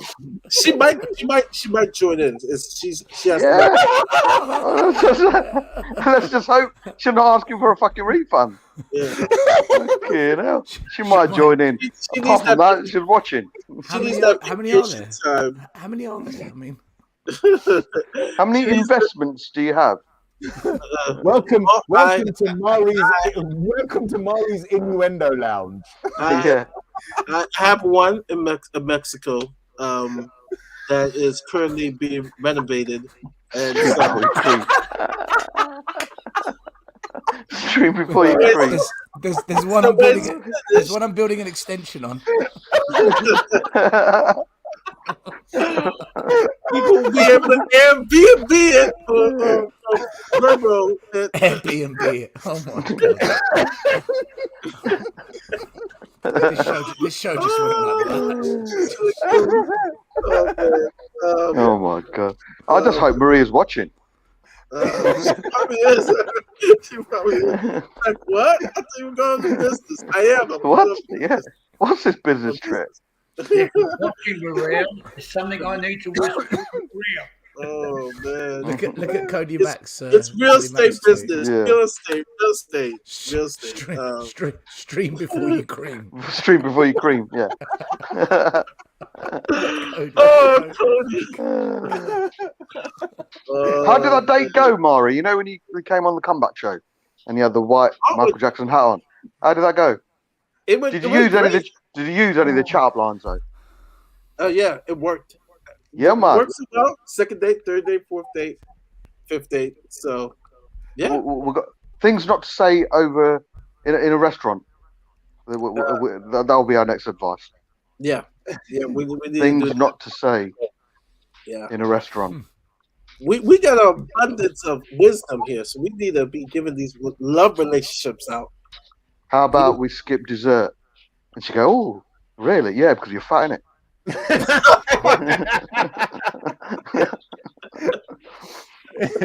Tamara. So do you have any sisters? Yeah, I've got 2. Are they all as ugly as you are? Yeah. Do you have any kids? No, thank God, because I'm on the list, isn't it?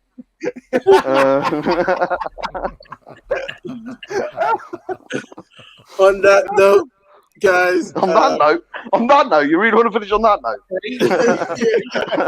I gotta head out. You must be a model. You must be a model. Really? Why? Because you're a bit thick. So, do you like jewellery? Yeah. What do you think of my ankle tag? On that note, a big shout out to my brother Gene. Happy birthday! Happy birthday, Gene. Celebrate my drink on, my Call him steak on. Billy Jean. Do you fancy going to my place? Yeah, can Dad watch?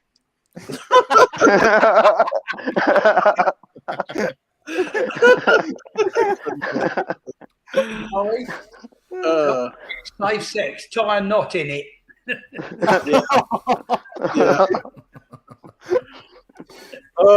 At the table. I would say Levy out. Big up the NHS. Yeah, leave Big it out. NHS. And come on, you Spurs. Do you want to come back to my place? Can Mum watch?